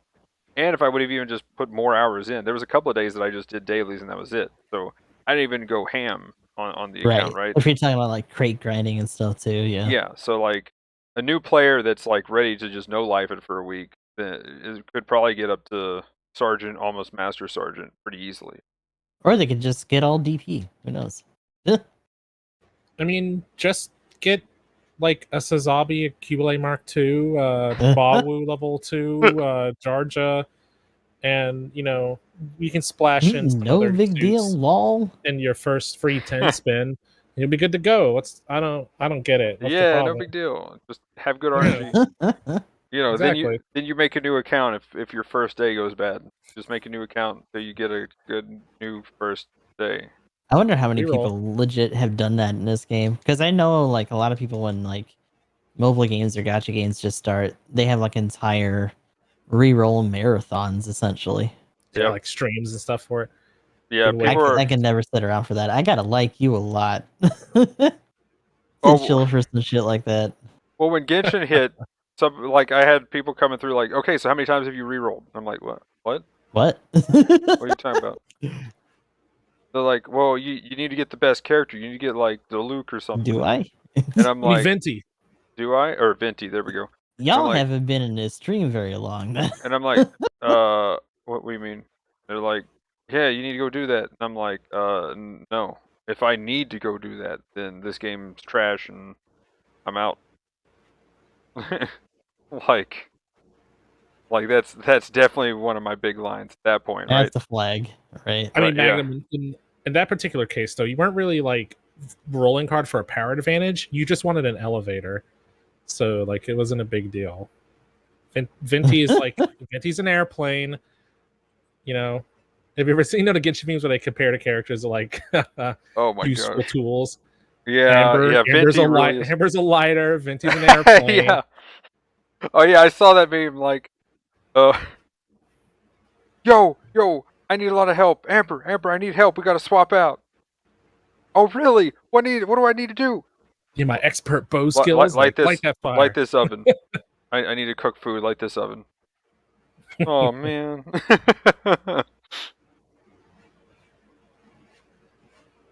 But yeah, that. But at the same time, though, Venti does cause a lot of like grouping and damage and makes that kind of fighting easier, though. But I will say, I haven't run into anything that's been hard enough to be like I can't progress the story can't do this. at least, right? So.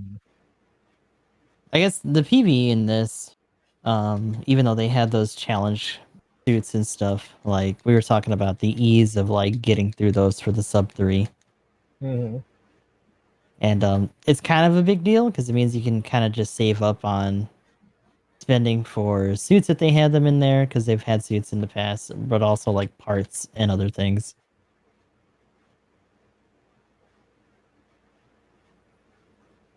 But in general, they're pretty doable. The problem for me is that they just don't rotate them enough. And I know there's some people like, I haven't done it yet. It's like after a while, that's a personal problem. For sure. Yeah. You gotta understand, you just need to play the video game at that point. Yeah. I think on as far as I'm concerned with a lot of that stuff, if the people are saying the game's free to play, like, I won't argue that the game doesn't have free to play aspects, that's for sure. But sometimes you just gotta put in time. I didn't hit A. Well, A+ didn't exist at the time, but I didn't like grind and get to whatever rating because I spent $100 on a gacha day one or whatever. If just play and get better. I think ultimately at the end of the day, if a new player spends $1,000 and gets a Sazabi and goes into 700, maybe they'll slap their peers and their Zommels or whatever. But I think as soon as they get to the point to where like the skill cap starts to become a bigger effect, it won't really matter. Obviously I can't run my level 30 or Zaku 1 and slap new Gundam around or whatever. But probably I'm sure there's somebody bad enough out there that I could 1v1 knock the fruit juice loose. Yeah, but for the most part, like some suits are better than others, and that's not really a pay to win issue. That's a game balancing kind of thing. And a lot of that is just like you have to be specifically at banner drop for some of that. People just don't know how to act around it, because after a while, if a suit's too good, people are gonna come at you with extreme prejudice and just fuck you up, regardless of if they have a strategy. You're just gonna get focused if you're in the new hotness. Oh, a little bit, but I mean, for that though, I would even say like if you took like two people of equal skill, like I've always looked at it like this, like you have two pro players, or even you clone a pro player and have them play against themselves. You go fight themselves. then like the only difference being one has the meta suit and one has what is the less meta. The one with the better suit should win. Like that's oh sure. That's the kind of and looking at it like that though, like that's why I would say that is the pay to win, because you now of course this is a gacha game, so technically if you're trying to get every suit, it's infinitely pay to win at that point, because not to mention if you're trying to maintain yourself within the meta, and like if you literally just have a certain roster of suits that can't handle certain new additions without you having to do more work to do the same amount of output, then like that's just raw numbers at that point. Gustav, I don't play suits where I have to turn my brain off. I like to think when I game. I don't believe you. I don't believe you at all. That's why I don't play meta suits. I believe that more from Magnum, maybe. Yeah, I'm definitely not a part of the crowd that puts themselves in a disadvantage on purpose. Let me just flatten my junk a little bit more today. I haven't been punished enough, apparently.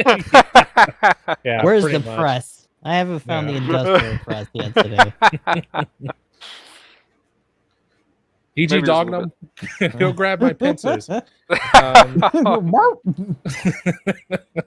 to bed. It's my stream time. Fuck your junk out. Go to bed. But yeah, I don't know. I can see being frustrated about it. It kind of just sounds like the people that would be crying foul on it maybe just had a bad match or something. But maybe we might be a little extreme. It sucks. Like you're gonna have your games where you get fucking plowed by a Dryson. Just boot up the next one. Take your level 4 Hymo Gelgoog into the next game. It'll be fine. Yeah. I feel like a lot of it is there's two sorts of like new people that I've seen recently from like the streaming end and stuff coming into this game. There are people that you can kind of tell tend to do more single player stuff. This is like one of their first competitive games because they really like Gundam, and they are getting some decent games. They're kind of stuck in lower costs. Generally, if they go too high, they get stopped. And then you have the people who are shooter bros who do a lot of first person stuff coming into this, and like the perspective and the way the weapons work and stuff is really throwing them off kilter. But they still really like the presentation and the suits. But it's just really frustrating to get sweaty in for them. Like those are the guys that are waiting with bated breath for like Gundam Evolution and stuff at this point. Because like this isn't just, to them it's not just a new meta, it's a new like form of gameplay. And like sure, yeah, they're actually physically looking at the game. And unfortunately, in a lot of those cases, some of those guys tend to shy away from the game itself and just become Gunpla builders or something like that. They like retire to their sunny cottage somewhere and just like build the suits instead.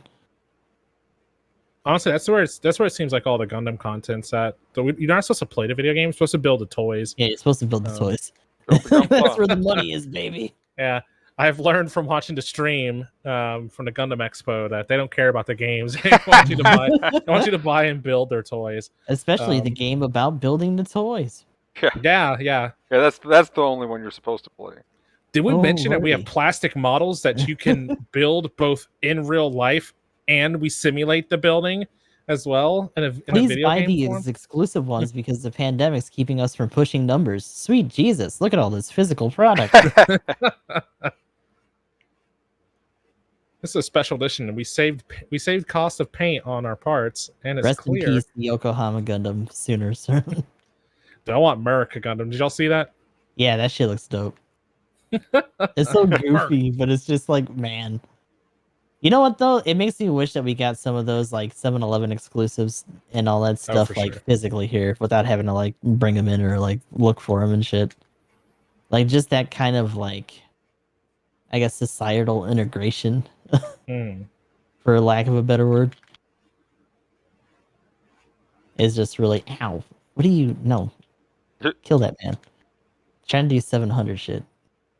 I think we'd have a better chance of getting stuff like maybe not 7-Eleven per se, but stuff similar to that now. Like I mean, Final Fantasy VII got Snicker things and all that.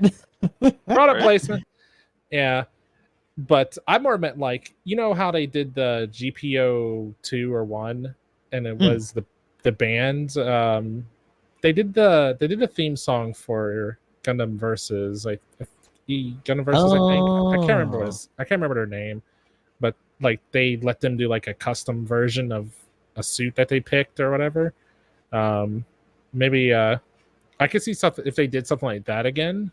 The only thing I can think of is like Linkin Park was kind of big into Gundam, and they had some stuff in the background of their shows, and like I forget if they were there for Extreme Versus, but like they had other like nods and stuff from the company. I can't remember the name of the band. I keep wanting to think Slipknot, but I know that's not. I know it's No. definitely not right. That would be that would be awesome though. Not gonna lie. Play your Gundams or whatever. Oh my god, I'm trying to remember some of their songs. But yeah, the other one was Linkin Park. I just forget if they were the ones that were actually contacted. Yeah, like I think it was Linkin Park. I think you're absolutely right. Yeah, because that was cool. I always thought that was neat when people brought that up on like Twitter and shit. Yeah, I did not know about that. that's pretty legit. Like one of their music videos literally had like a bunch of Gunpla in the background, and they were like zooming around a room and shit. It's like, oh, okay. Okay, that's pretty legit. Yeah, because I remember when I played Gundam Versus. I didn't know like the theme song. I just put it in there, and then it started playing. I was like, I like double checked the box. This is the Japanese. This is the Japanese version. Like, what is this? Like, oh, this is the official theme song in this video game. You know, I'm used to playing Japanese Tales of games and, you know, getting some J-pop or something. And Emblem is over here like, this isn't weeb noises. What? Exactly. I wanted weeb noises. I don't want to understand what they're saying. Yeah. Anyway, but we've strayed too far from the sun. Yeah. Pay to win. Oh yeah. It can be, sure. It all depends on how, especially for competitive games, it just depends on how deep you go, right? I feel like that's something that at least certain fighting games like, especially if they don't have like a heavy DLC like season for characters and stuff. Yeah. Like what you see is what you get in those cases. But in this, we're literally getting a new essentially character every week for 3 fucking years. Yeah, that's been like, crazy. It's a lot. And on top of that, you know, when we get shadow drops, or if you want to talk about pay to win, although some of the examples are a little bit middling, right? Suits that you specifically get through step ups, like the boosteds and things like that, or like guaranteed new and Sazabi drops during the anniversary. And then the pretty the integral Psycom suits to move get if frame. you're trying to actually do like super competitive stuff in 700. Especially like right now, I'm on Arctic base and it's all Sotheby's and news. People are trying out the new custom Zaku 3, but that's about the only difference. So several weeks out to almost a month out at this point. 700 hasn't changed a lot. I've noticed that they've been shying away from doing it, especially now that they have an excuse in terms of the map rotation because they have military port to put in instead. And that's been helping them go a bit lower, especially with some of the suits coming out being lower, like this one, the Jeda right now being 450. So they can kind of keep that out of the conversation until they fill out the roster more. But sooner or later, hopefully it actually gets filled out. Because it wasn't too long ago, right? When we were earlier in the year where we were talking about, 650 is finally filling out. Oh, here comes 700. Like, shit. Oh, they're filling out? Well, here, hold my beer. Well, Well, we got nothing. Hold on, we're behind then. That's what that means. Right. It's supposed to be 5 suits in 650 when 700 comes out. I'm messing up. But, well, I guess that's another thing, too. Like, with state of the game, I guess, I guess it's kind of borderline on speculation stuff. But with this new map we got, like, what is with this new map we got? What's the problem? It's on a cool. PS5. It'd be cool in a game that wasn't supposed to be super sweaty and a little more exploratory, but for what this is, it's a little wonky. I don't know, Gustav. You don't think the map is cool? It sounds like you're playing out of the water, bud. No, I mean that's the problem. This map, it's impossible to play out of the fucking water. The entire thing is water. It's all Wawa. Yeah, if your team even the island is shrunken to the point where like the building and the things on the roof are smaller than the pilots. That's how little ground they wanted to give you in mid. Like, it's pretty crazy, and it's definitely been an adjustment period. Like, a lot of people were going super hard on aquatic suits early on, and then now people are trying to explore like, well, what things are viable that I don't have to have a full-on aquatic suit for. So like full armor ground has been pretty strong. Mark III's been nice. Anything that has a good mid to long application while still being able to bunga, it has been thriving just as much as some of the water suits, including the Kapool, by the way. Yeah. Which has been making a big resurgence because of this map. But it's kept cool. Flip it around and you go a little bit higher. The second you hit transformable suits, it's pretty much an air map with too much water in it. Yep. They flip the sky and it's just down in the ground. You start in the sky and have to like transform into the water like, oh wait, shit. Yeah, now that people are figuring that out, it's crazy how many like Ashimaras, Methus, Zetas, just like everything that just flies is just like, yep, this is my map now. Yeah, the best worst is pretty much an integral like support for mid to like low cost. Just because you can ping people, because visibility. Yep. Whenever you try to stay above the water, you're punished for it because you can't see anything unless you have data link, and you're like have people immediately on them or near you. Yeah, that's the other crazy thing too. Like even like the one I've been getting in there a lot has been around 550. So I've been doing the Palace Athene, and I'm like, well, they're over there. I can't tell what their health bars are, but they should be. Okay, I'll get closer. Okay, I can melee you now. Now you have a health bar. Please don't hit me. Oh, you're a raid. Please don't. So I was just coming to check your health bar, man. Let me walk away. In the other aquatic suits, it was okay. In the other aquatic maps, it was fine because they were very shallow. The river was literally you spray your machine gun or like Vulcans in there. You tap somebody, and just like a bunch of piranha sensing some blood, everyone's just like, oh, there's the health bar, kill him! And there's like nothing in your way to really block your shots. But there's so much geography under the water. I There's think they all need this to uneven change the way terrain the and like aquatics work. debris and hills and stuff that are like, even if you see the bar, Hmm. you can't be guaranteed to get a shot because something's probably going to be in your way. So you still ultimately need to just get in the water. I mean, that's why the All kids Zoc's in the actually pool. really good, because you can Mhm. the Zoc, since it is a water suit, it does have the advantage of that not being as effective. So you can actually pick up people's health bars from a decent distance, rather than having to be like literally right up next to them, almost in melee range. Yeah, that's why you And get those beams from God every once in a while. Just like, yeah, where did that come from? That's so high up. and you look over and you can't see its health bar, but you just see the The Zoc stream of energy, just like, like oh, just hi. looming there. T posing Yep. with a fierceness. Yeah, What? asserting its water dominance. Puts his claws up. But I will say too, one of the strats on the map that I've been doing is I see somebody, of course, I see a little booster in the distance boosting towards C. So I'm like, okay, I'll just meet you there. I'll go run up to C. He doesn't even know I'm here. Then I'm like, oh, he got out of his suit. I saw the little pilot bar. Boom, killed the pilot. Boom, smack your suit to death. Boom, take the point, get back in my suit. Then they respawn, get in their suit with 2 health, smack them again. They're out of the game for another like 20 seconds. So I'm like, ah, You could just chill down there for a second as they yeah, like sink to the floor. Like, Bully. oh. yeah. No, for real though. Every time, man, I go to C, and unless there's like the entire enemy team's pushing to C, I get a free kill and get to bully one dude for like a good minute out of the game.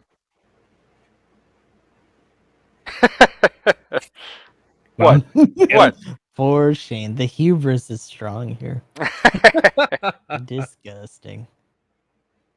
So Shame. But I think they need to do something to make water suits a little bit more viable on that map. Like, I think, especially given how much water there is, like water suits should be dominant in that map, and I think part of that is making them act like they do in the anime and shit. You know? yep. They should have transformations. They literally should just be able to hit like the interesting thing is that flying suits, like the test type or the regular flight and go flight, are still kind of at a sort of disadvantage. Um, Yeah, just because you because just can't. they have flight control, which means they can do some boosting in the water when they're like dropping, but they have to do the big jump and then hit the jets to be able to stay up there. But when they're up there, unless they already have someone doing visuals for them, they can't really see or shoot anything. So it's kind of useless. Mm-hmm. When they're so high up, if the fight's going on in the water, they can't. Mm. They literally can't do anything. Like they literally have to go back down. The Yeah. only time it's going to be useful is if, and this is something that we're seeing with the movement meta already, is that if a team has an advantage after they do a push or get the bomb, all they have to do is maybe do a low wipe or just start running backwards and they'll just go to their base. The map is so big and the cap points are so spaced out that if you don't have one at the furthest most near their base, you're pretty much gonna be in a losing race to catch up and kill some of them to try to catch up at the end. Yeah. Especially at the higher cost, I've actually seen like when teams are like, let's actually go repair because Mm. the fight took place next to their base. They just full boost, jump, because since you can jump forever pretty much, you actually end up coming out like right next to your base if you're around the point next to your base. So like it's literally just like, okay, we wiped them. Everybody charge and ooh, and then you're good. And unless you have like suits that can get over there real quick, which if it's not your entire team, mainly the support's gonna be left behind. But then like what you said though, if you actually capture all the points and then have them fight on your side of the map, then you can just go repair, and then you're literally back at 100% by the time they spawn in and get to you, and even think about getting to you. And then you can just fight them out of the water right there, and then you're behind your base, so you guys have like the advantage. You get the home field advantage essentially. So I don't know, like that is a little weird when that's happened, especially in ace matches is where I've seen this actually work, because then people don't want to spawn in until ace actually takes place, and it's like, Mm. uh, There's Everybody's even full more health. downtime at that point. Yeah. It's a little weird. Good rhyme, by the way, Magnum. I like what you did there when the ace takes place. The eighth place takes place in space. But not really, because we're in the aquatic space. So Aquatic space. space, yeah. Oh, jeez. But yeah. Everybody races to their base. Oh, God. Stop. Hell. Why would I do that? It doesn't affect my rival rating anymore. Oof. That's That's right. destroying the base. No more base damage. No more base damage. I thought you said race, like base race, like DPS Oh. base race or something. No, that's what I still do. But Mm. now I just got to get good and like beat my rival normally too.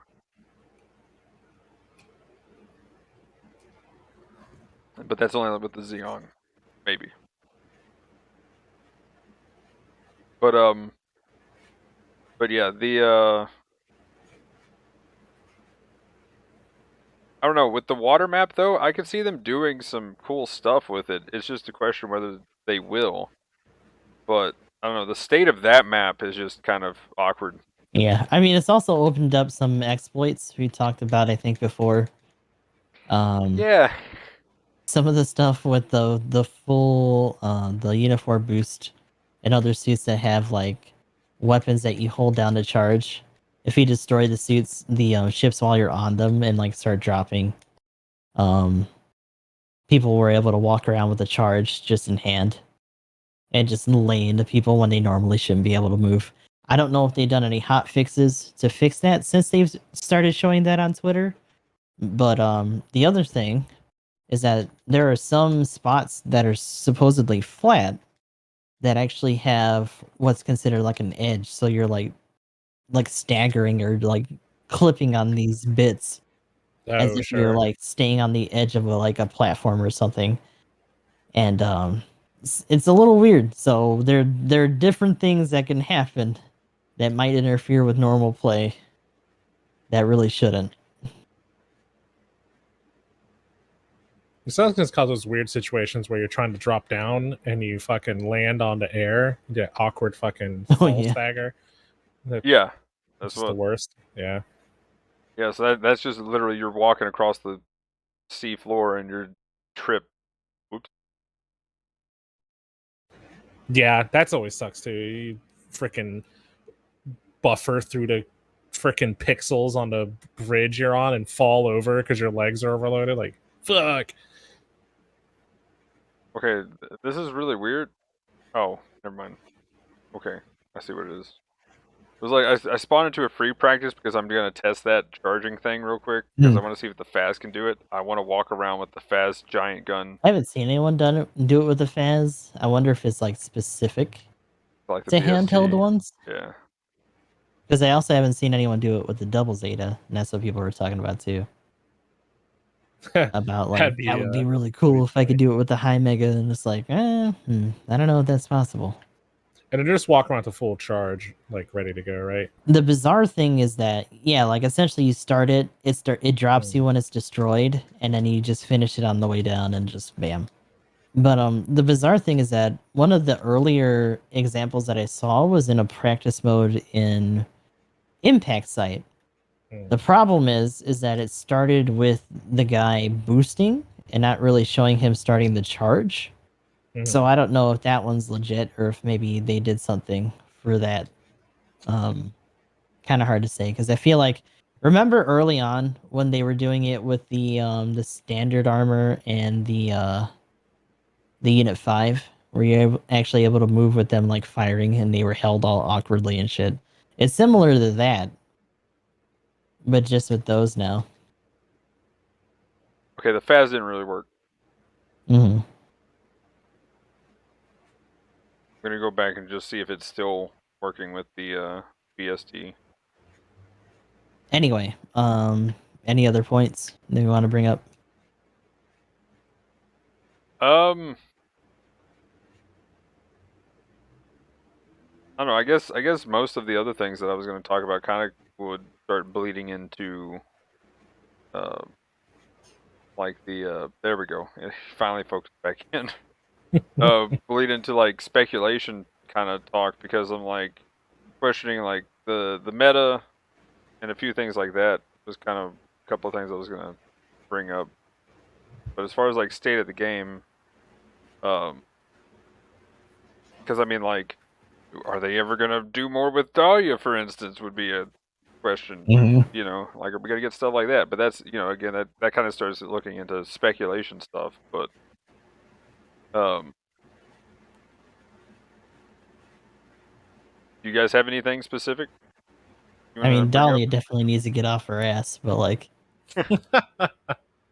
other than that, it's just a matter of like, they're getting in the Moon Gundam now. There's several other things that they could do, but I feel like after this year, maybe after this holiday year, they might start running a little low on like flagship series to kind of draw things for like big holidays from.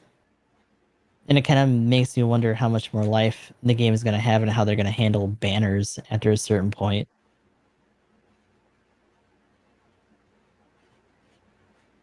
They're just waiting to hit the advance Zeta button. Oh, there is.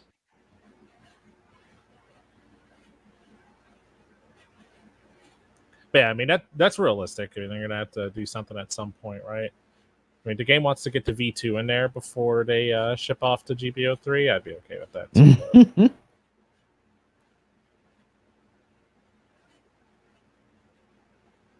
Yeah, I wouldn't say no to that. Because I remember they were talking in the interviews about someone brought up the viability of like victory suits and how small they are compared to other things. Oh yeah, especially compared to CCA, which has massive suits. Like that's unless we go would be the same too. Yeah. F91 and Victory would be them being super tiny by comparison.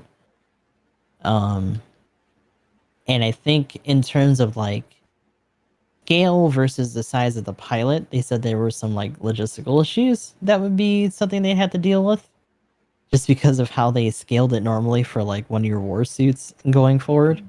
And like things getting bigger made that not a problem, but now that they're getting tinier, it's like we might have to change some things if we ever do that. So like that's like far future or might not happen, that sort of thing. So after, unless they really want to go the unicorn route for like end-to-end game, which means honestly they'd have to bump up to at least 750 or 800, just considering what some of those suits are going to be doing. Although a lot of the surrounding suits are probably set to be lower in terms of cost. I wouldn't be surprised. So yeah, there's a lot of uncertainty outside of them just doing more side stuff. And like how long or how far that's going to carry them. Because they were not too subtle about how worked or overworked that they are, just trying to keep up with things from week to week. Sure. As well, because that's a lot to keep up with, and it's probably why like even if they do have like an artist department that probably could be churning out stuff for cosmetics, like we're doing stuff specifically for the banners and then doing the extra stuff for the clan match things in terms of the side rewards, but like doing more than that outside of making sure that the suit isn't completely broken, i.e. weird downswings or like the bug that we had when the EXS first came out, like that was pretty strong. There's a lot of work being done on the game itself. It took a lot of time for the art intern to make that blue circle for the clan match. Sorry, make those vine patterns. Too mean. Sometimes it's more than just shapes with colors. But no, I feel you. I think as far as my stuff goes, hold on, let me grab my script. Let's see. Wait, we were supposed to write scripts? Battle Operation is strong and good as it's ever been in the 3rd anniversary.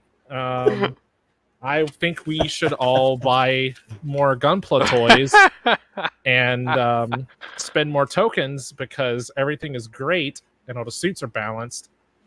and my Psycho frame and new Gundam backpack are so cool that Oh, I God. think everybody should have one too.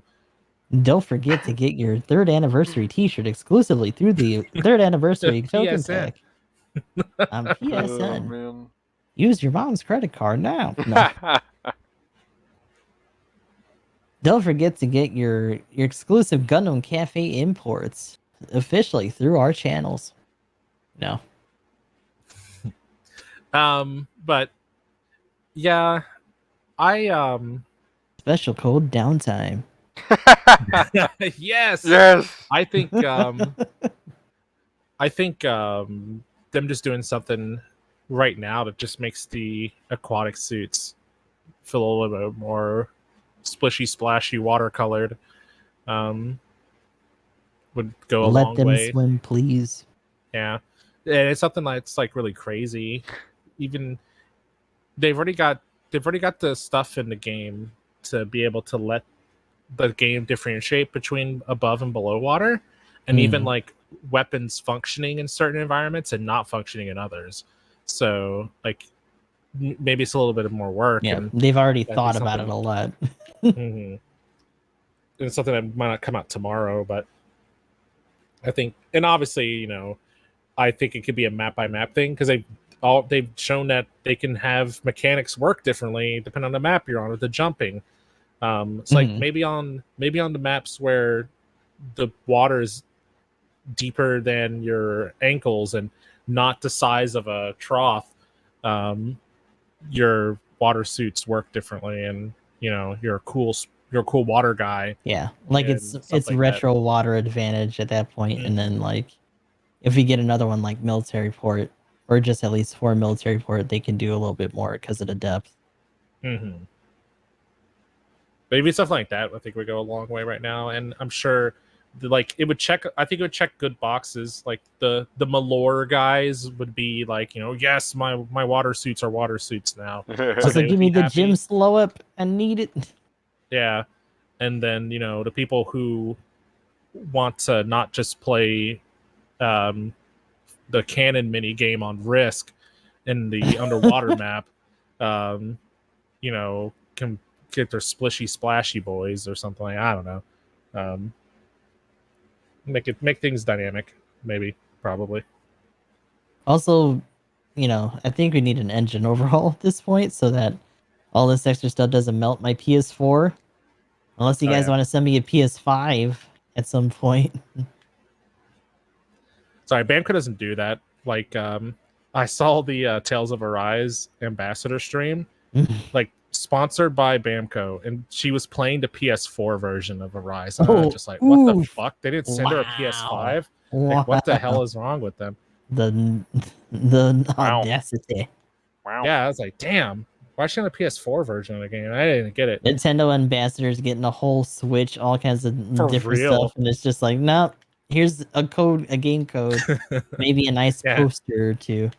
The scalpers beat us to all the PS5. Sorry, here's a game code. Oh my gosh.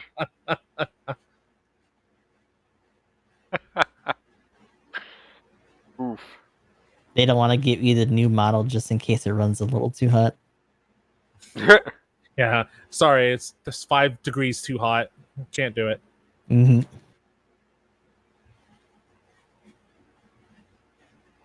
What about the longevity of the system, man? Well, it's fucking whatever.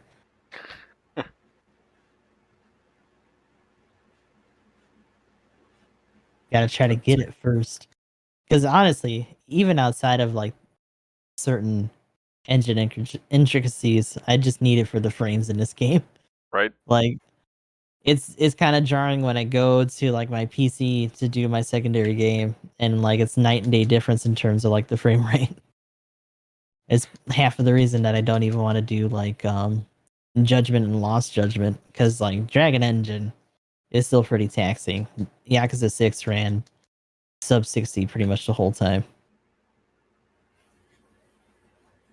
It's definitely showing its age at this point. Just a little bit.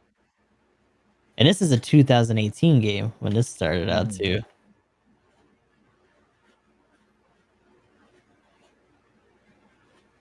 Okay, so by the way, the Unit 4 still works. The BST. Okay. I figured it out. I figured out how it works. I don't know if I can replicate it though on Impact site like that one video did. Yeah, Impact site seems a little weird. I'm not really sure how they did that. Need a link to all the Twitter video post for it. You gotta reach out, have someone translate a tweet to the JP crowd and be like, "How did you do that? How do?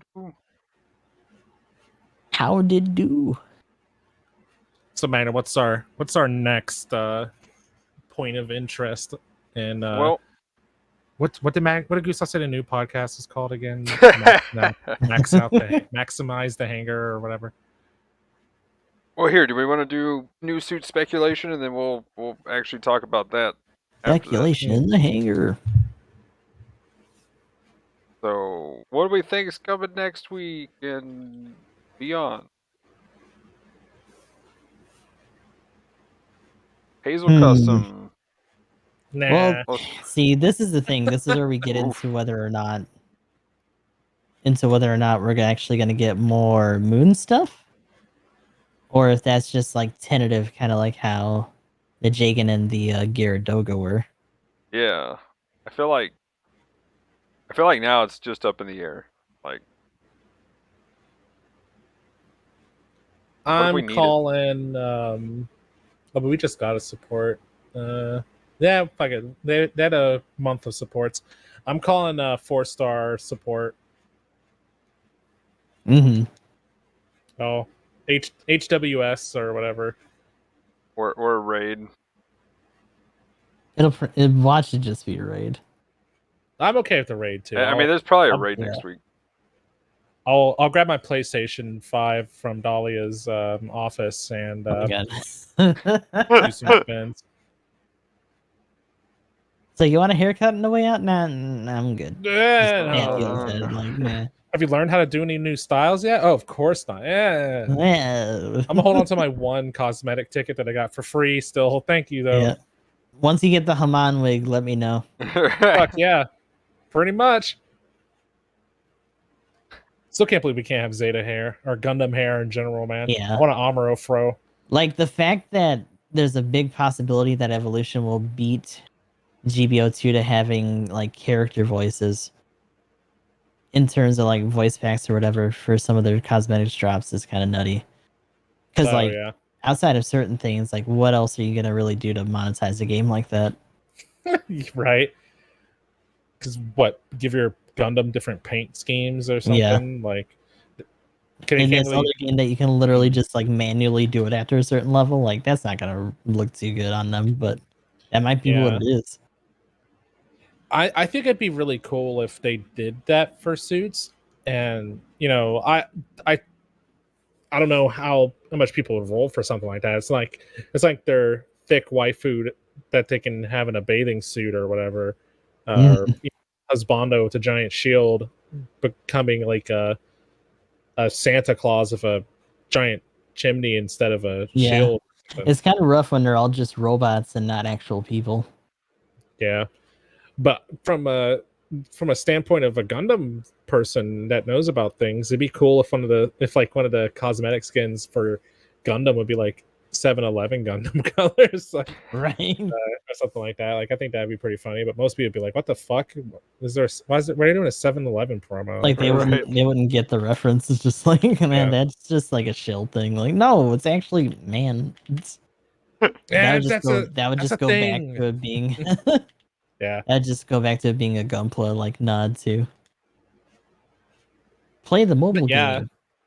Maybe they just do it anyway, and they just make Snowtime Grandpa Gundam, and the Hyper Hammer's a snowball, and he's got a goofy Santa hat on, or sexy swimsuit Methus, and it's got a bikini painted onto the suit or something. Like, I don't know. Or maybe they no, that'd be crossovers, and they wouldn't do that. I would say maybe they dabble into making her suits like other suits.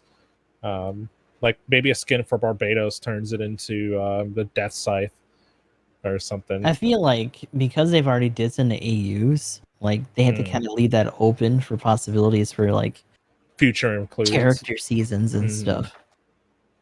But we'll see. But it got to hit a cap, right? Because I mean, Overwatch eventually stopped adding characters, right? But is I that mean, like Overwatch a has also run timeline into thing? some interesting issues, and they had their own integral story. This is a bit more open ending, so.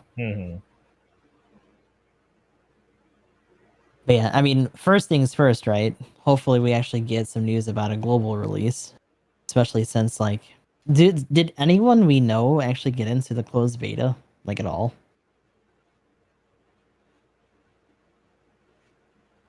Rib. No. Mm.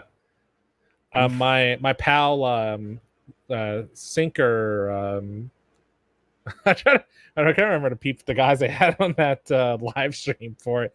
What was his name? Sinker Stinker. Stinker, stinker. It was something like that.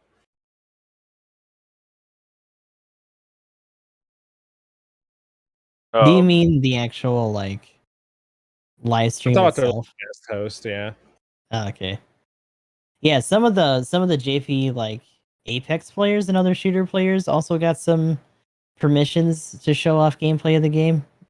So there's other footage out there, but at this point it's like a couple weeks old already. We haven't really heard anything about it since then, including at that Game Expo panel, by the way. So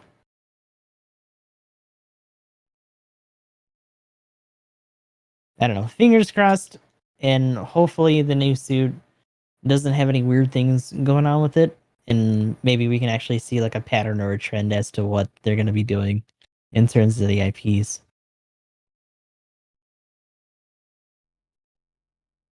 But I guess more toward GBO2 new suit stuff. What else do we got? Any other ideas? I still want Aqua GPO1. Like, just give me an aquatic Yeah, suit at there this we point. go. Aqua Or suit. Aqua Dominance, something like that. Aqua something. Let's go. That's what I Give want me next week. another Wawa suit. Yeah. Pretty please. There it is.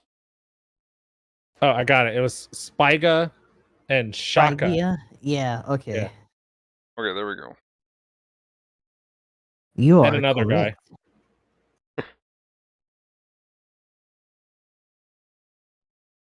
Spygia and Shaka in particular were the ones that did more footage after the fact of that event itself. They did a live stream or whatever, right? Or are you talking about something else entirely? Like they did streams on their own channels, like on Twitch and stuff. Okay. Showing off more gameplay, which is neat. Hopefully we get more stuff. Good. So like their channels are inundated with like English speakers trying to look at the game like, ooh. Oh yeah, that's right. Moon Gundam has something called the Agian or Agian, which is an aquatic suit. Oh, is that the big dome fucking the big guy? lump? Oh yeah. Oh yes, let's go. That'd be a cool one. Brain Akai, please. I will say another thing that was just mentioned in chat. It would be cool to see some more PC games.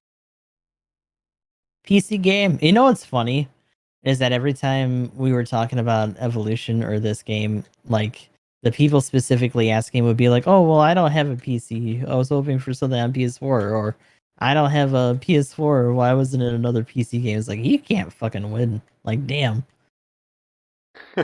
Yeah, I mean, you're never gonna escape from that.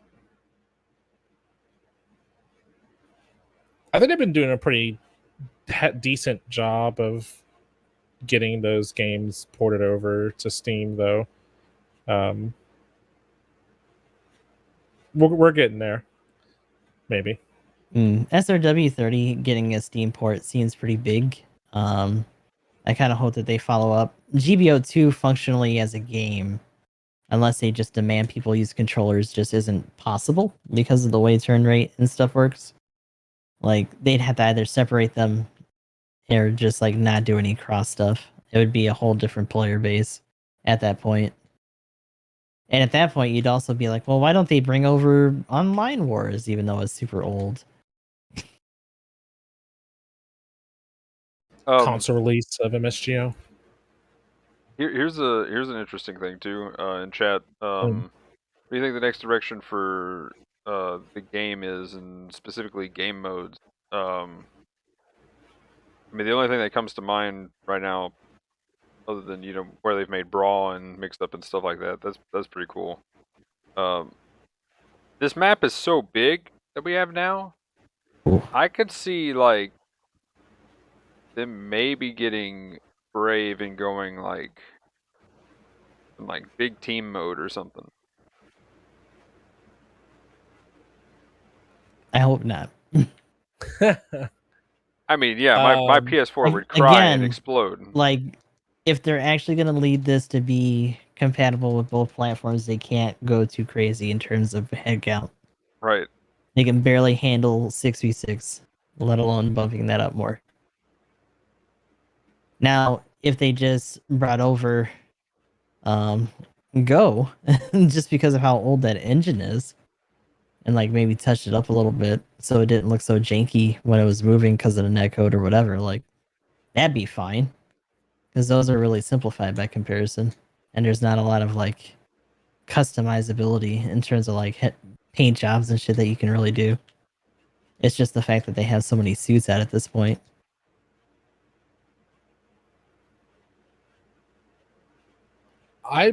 I would like to see a and it's just the same game mode I've talked about in the past. Like, them either do something more akin to a multiplayer version of situation battles, or just do the whole like story, almost like story kind of inspired variant game modes that play the same way as the current game, but have a different scoring system. Maybe they already have like point captures, and they have a system in game for planting. So just take Battlefield's little like rush game mode and make that into a game type, but it's in there. You can have stuff where you capture points or plant bombs, so you still have to get out of your suit. They can have like the map that they can just like segment off one of the bigger maps and have you like kind of advance forward while the other team defends or something like that.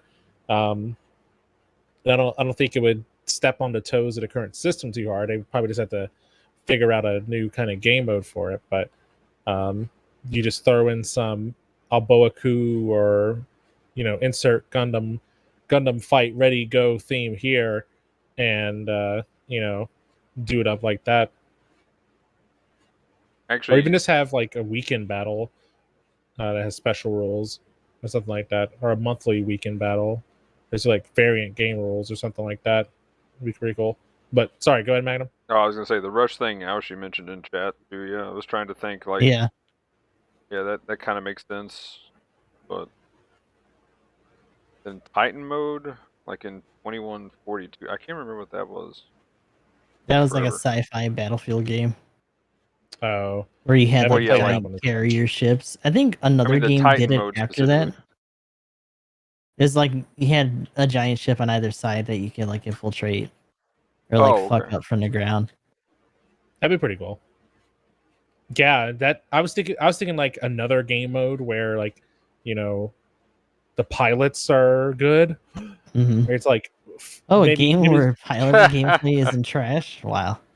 Or like they make a special map that's like inside of a carrier or a GAW or something, and it's like they looked at Star Wars Battlefront and then made it worse. It's just like oof. I'd love a match inside, like, and again, this would literally just be like those little weekend things, not a real game, like a practical game mode, but you're just inside of a GAW or something like that fighting, and they have all the different sections, and like the storage sections filled with gold crates. And let's be bronze crates. Let's be real here. It should be gold just to fuck with people. Like that's where they are. There's nothing but platinum in there. They're not in your spins. Where you have like improved pilot combat. Everyone would hate it because the pilot combat sucks. That would require them to work on the pilot stuff, but that'd be cool. Everyone hated until they actually reached like a point where it was good, and then they'd probably be mad still because it's like, oh, now I actually had to do pilot stuff. It's like, oh, Yeah. well, damn. I would enjoy that though, because it may probably make me a better pilot. Yeah, I'd actually Player be as well. encouraged to try it at that point. Yeah. Then you can become a pilot troll. Mhm. Annoy people by planting bombs and stealing their suits and jumping in and out of tanks. Maybe those tank guys would get kicked out less. I will say I what guess when was people do that during like clan practice, they were just like in suits, or like not in suits, but in tanks and stuff. Immediately get booted after the match is done. I know the what was it, the on the new account that I made, like there's a clip where this one dude's like coming at me and then I was just like eat it out of my suit. Then he went and thought I went to plan a, or no, then I went to a tank, then I got in the tank and like shot him, then got out of the tank because he was about to blow it up. And then I guess he thought I went to plant the bomb, but I went back to my suit. And I got to repair it a little bit. And he just kept standing back there looking for me, and I'm like, gonna keep repairing my suit. So I got back in my suit and got to fight. I can't remember if I actually ended up killing the dude, but yeah, I was just like, ooh, that's a big feels bad, man. That's a big no. oofa. Yeah. Oofa. So I got to mess with some people in that regard. Actually, that was about like B, somewhere around there. So. Huh. Oof. But yeah, the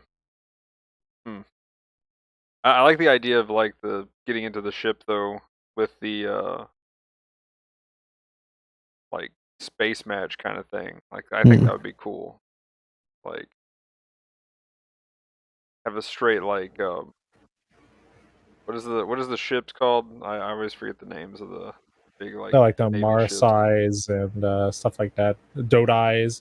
Yeah, the Dodais and yeah.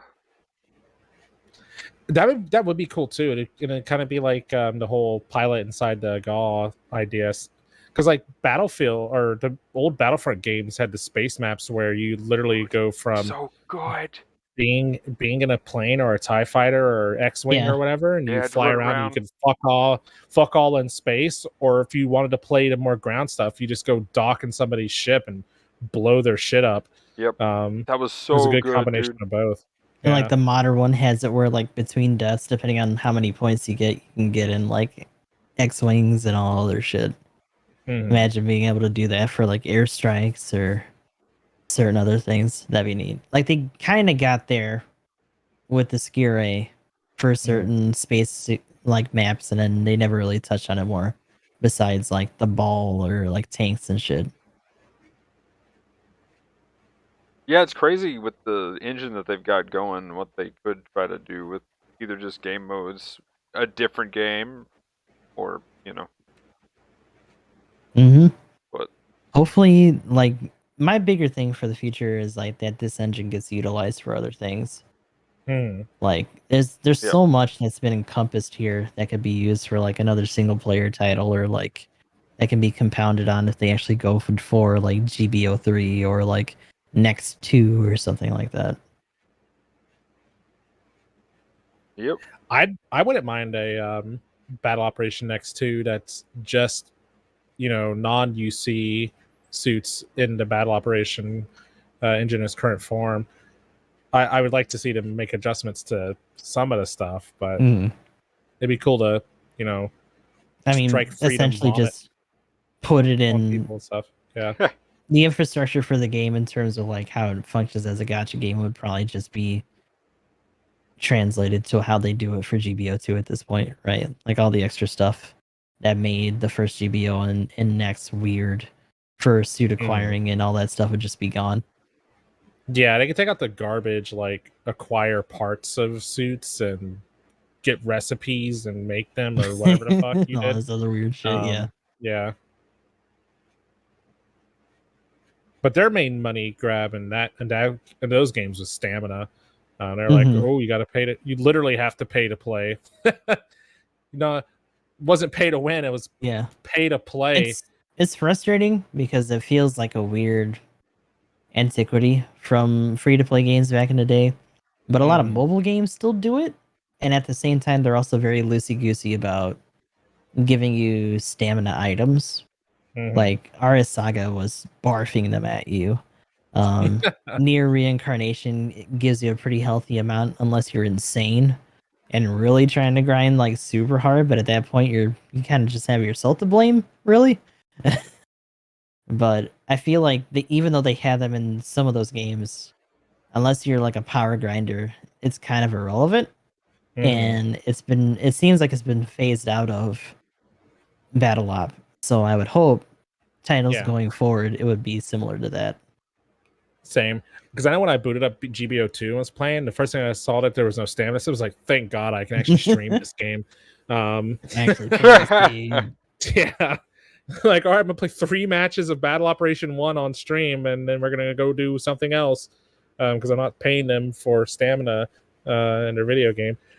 And I could be highballing it because I think it took like 3 hours to get a. You can only store 3. I think, and it took like 3 hours to get a stamina bar back or some nonsense like that. God damn. Free. And maybe they changed it. I hope they did.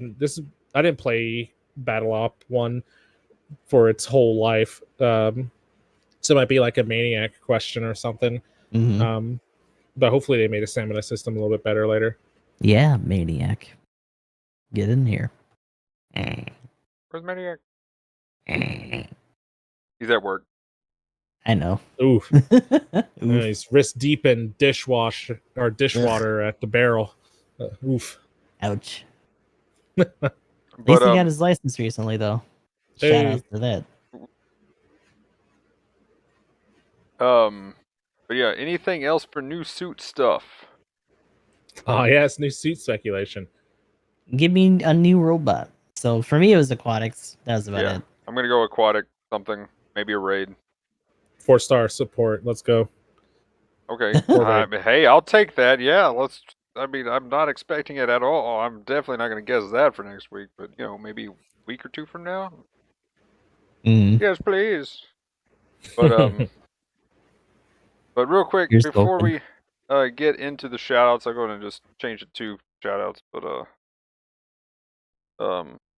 oops, what? How did I get forward slashes? What in the world did I do? But anyway, so shout. I cannot spell. There we go. Words. Okay. But yeah, so the next episode I said earlier is going to be the next buff patch, which would either be the 23rd or the 30th, depending on how they're going to actually figure that one out. Because sometimes if it's literally the last day of the month when it patches, they've done it the week before sometimes. So I don't know how this one's going to go. But yeah, Emblem, do you want to go ahead and talk about your situation, or do you want me to just go ahead and? Sure. Situation may sound like it's something bad, but Oh well, I mean, yeah. I was just taking a break from GBO2 because I've been playing for like 3 years. So my plan is just to kind of Or his plan. There we go. take a break, maybe try to catch up on some other stuff, and mainly just clean my palette for Tales of Arise, and depending on like when I beat Tales of Arise, maybe I was gonna, if SRW30 isn't out, I don't just transition to that. Probably get back into playing GBO2 more regularly, but kind of just play it by ear. But part of that was just gonna be like, I was gonna initially plan to step back from doing stuff on the weekly podcast, just because if I'm not playing the game, my input might not be as good or relevant. We'll be talking about suits. I'm like, oh, I don't play this game right now. Like, what is this? So, but that was pretty much it, though.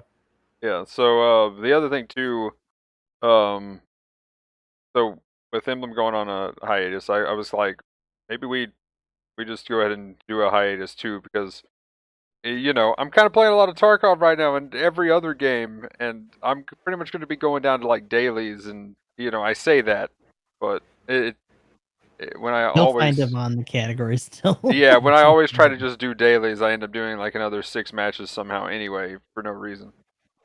But yeah, like so we're gonna go on like a light hiatus and still do the buff like patches, and then we'll go back and talk about the previous suits that have come out since, kind of thing. Hmm. And so the format will change a little bit for the podcast, but we're still going to be doing it at least that once a month. Maybe if we get a guest, we'll be doing it in between, or have a guest on Mhm. during that, or something. It's kind of going to be the plan for that going forward. Yeah. So if anyone has any ideas in terms of guests, maybe other people in the category or people who are prominent in Gundam, Bamco, if you got anyone you want to throw on this show, Ooh. That would I'd be appreciate it. amazing. That'd be I promise we insane, will and I would be rail. over the moon. Yeah, we would be respectful and kind to any Bamco Nandai representative that wanted to be on the podcast. Given I that script. promise. Let's go. Yeah, here we go. Yes, hello. There we go. Hello, Bandai rep. I happen to love the Battle Operation video game and respect you and the company. Also, if can't you wait guys till have my some free perfect time grade- between your Battle Operation 2 matches, maybe you can go in there and play some Gunpla Mobile. Oh, you never Yes. know with that breaker game. I grab my my nippers, my god hands, and about a Gunpla, couple gunpla. of Yes. parts in between matches. Gunpla, gunpla, gunpla. Gunpla, gunpla. Gunpla, gunpla. But also, real offer out there. Yeah, no, for real though.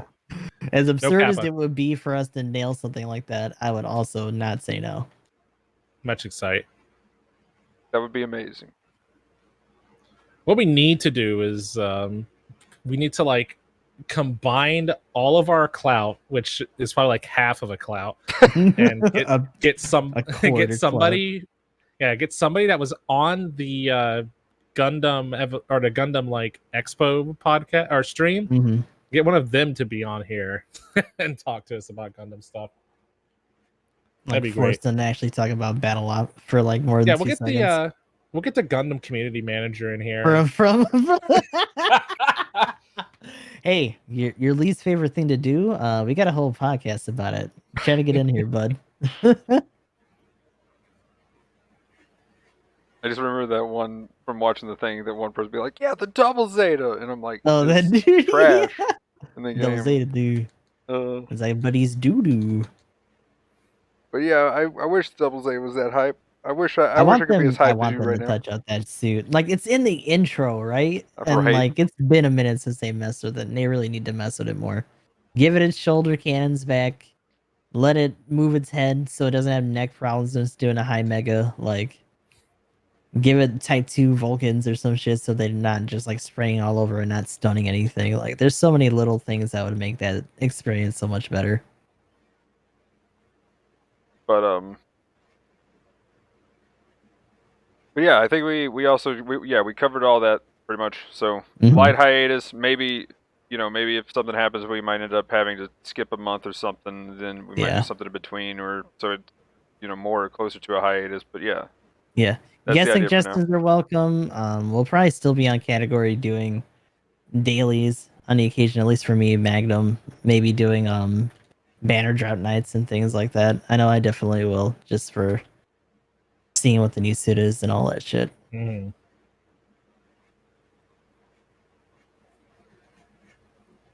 I'll dip in, and I might dip in on and off, depending on how. Don't how you I'm want to feeling. play with your friends? There we go. I have no friends. I'm a solo loner. I was fighting my My power is antagonist. for myself and myself alone. Yeah, I was fighting my antagonist, and he made fun of me for relying on my friends, so I can't do that anymore. Gotta take your power to the next level through the edgiest My way true possible. power comes from myself. You need more edge. But Stando. But anyway, yeah, I think that's about it. So do we want to go ahead and do some shoutouts? Okie dokie. My train started, so I'm down. Train going ham. Okay, anyway, Gustav. Yeah, Gustav of the 13, Gustav _ X triple I. Sticking around on all social media as possible. Currently doing Near Replicant as our secondary game, just trying to get through the story and check out that stuff because I have a problem and really like that series. And after that, we'll probably be doing a new secondary. But in the meantime, trying to get ready for clan matches this weekend. Also trying to keep up with uploads of some of our older gameplay stuff on YouTube and TikTok and all that good stuff. So definitely check us out. GS3 currently recruiting for more sweat lords. If you're actually trying to get in there and get, even if you're just getting the new suit and don't really care about like overall placement outside of that, like as long as you're able to attend the morning matches more often than not, definitely looking. So hopefully I'll see you guys around. Yeah, and I am gaming who. I may have just mentioned that I am on a temporary battle op hiatus, play some other games like Pokemon Unite. I just got ready to boot up. Now I turned it in a podcast. Tales of Arise, SRW 30, and whatever else kind of tickles my my fancy.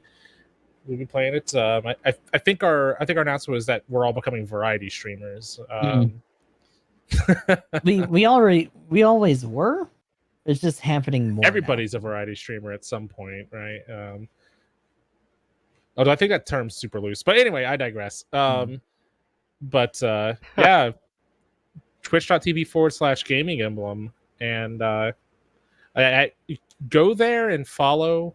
I probably won't be streaming this weekend because I have my parents coming over and we're going to be doing stuff like going to concerts and climbing mountains and stuff. Hey. I'm not even kidding about the mountain part. Don't get stranded out there. Oh my god. Yeah. But take water. Yeah, don't worry. I'm gonna be nice and hydrated with my blurry water bottle. Yeah, online internet video games and fun. And sometimes you get to see everyone's favorite waifu, Gaming Who, at the GamingEmblem video game internet channel. Wow. Cool. And as usual, everybody's links will be down in the description below. But I am EG Magnum. I've got a Twitter, Twitch, Discord, YouTube channel. Yeah, I'm gonna be doing some maybe a game or two. I don't know, depending on what the costs are right now. And then probably some Tarkov right after this. Right now, too many games is a big thing, which is kind of cool. So gonna be doing a lot of different things. I might do Genshin tomorrow if I can get to the point of doing the story. And so whenever I start, I'm gonna try to go through that first, and then probably will somehow end up on Tarkov and probably be doing GBO dailies. The weekend, I don't know what I'll be doing on the weekend, but yeah, for the most part, got Mech Warrior 5, Fantasy Star to do more stuff on. Apparently, there's an event going on.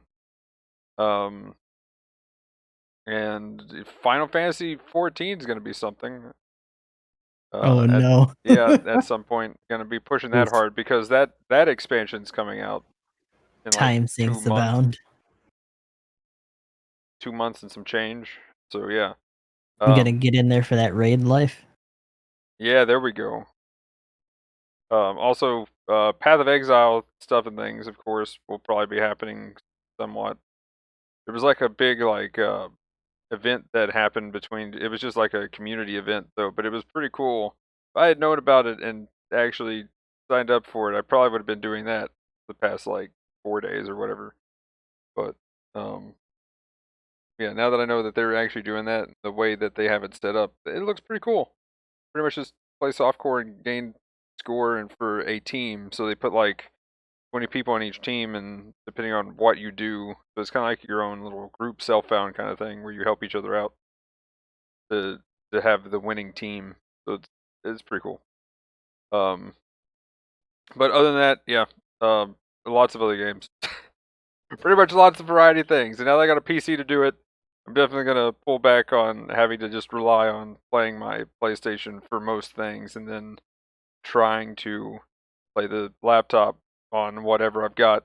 Also, next time we go through Baldur's Gate 3, once that finally releases as a full game, it won't take 7 years for the enemies to take their turn.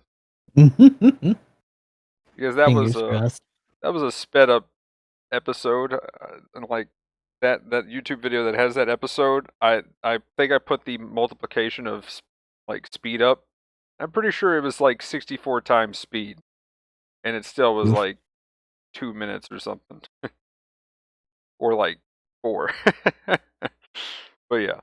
But anyway, as usual, links and stuff will be down in the description. Blah blah blah, all that stuff. Like, comment, subscribe. And yeah, let us know in the comments what you thought about what we talked about in this episode. But anyway, guys, that'll be it for this one. Thanks for watching. Have a good one. Peace. Later. Have a good one. Peace.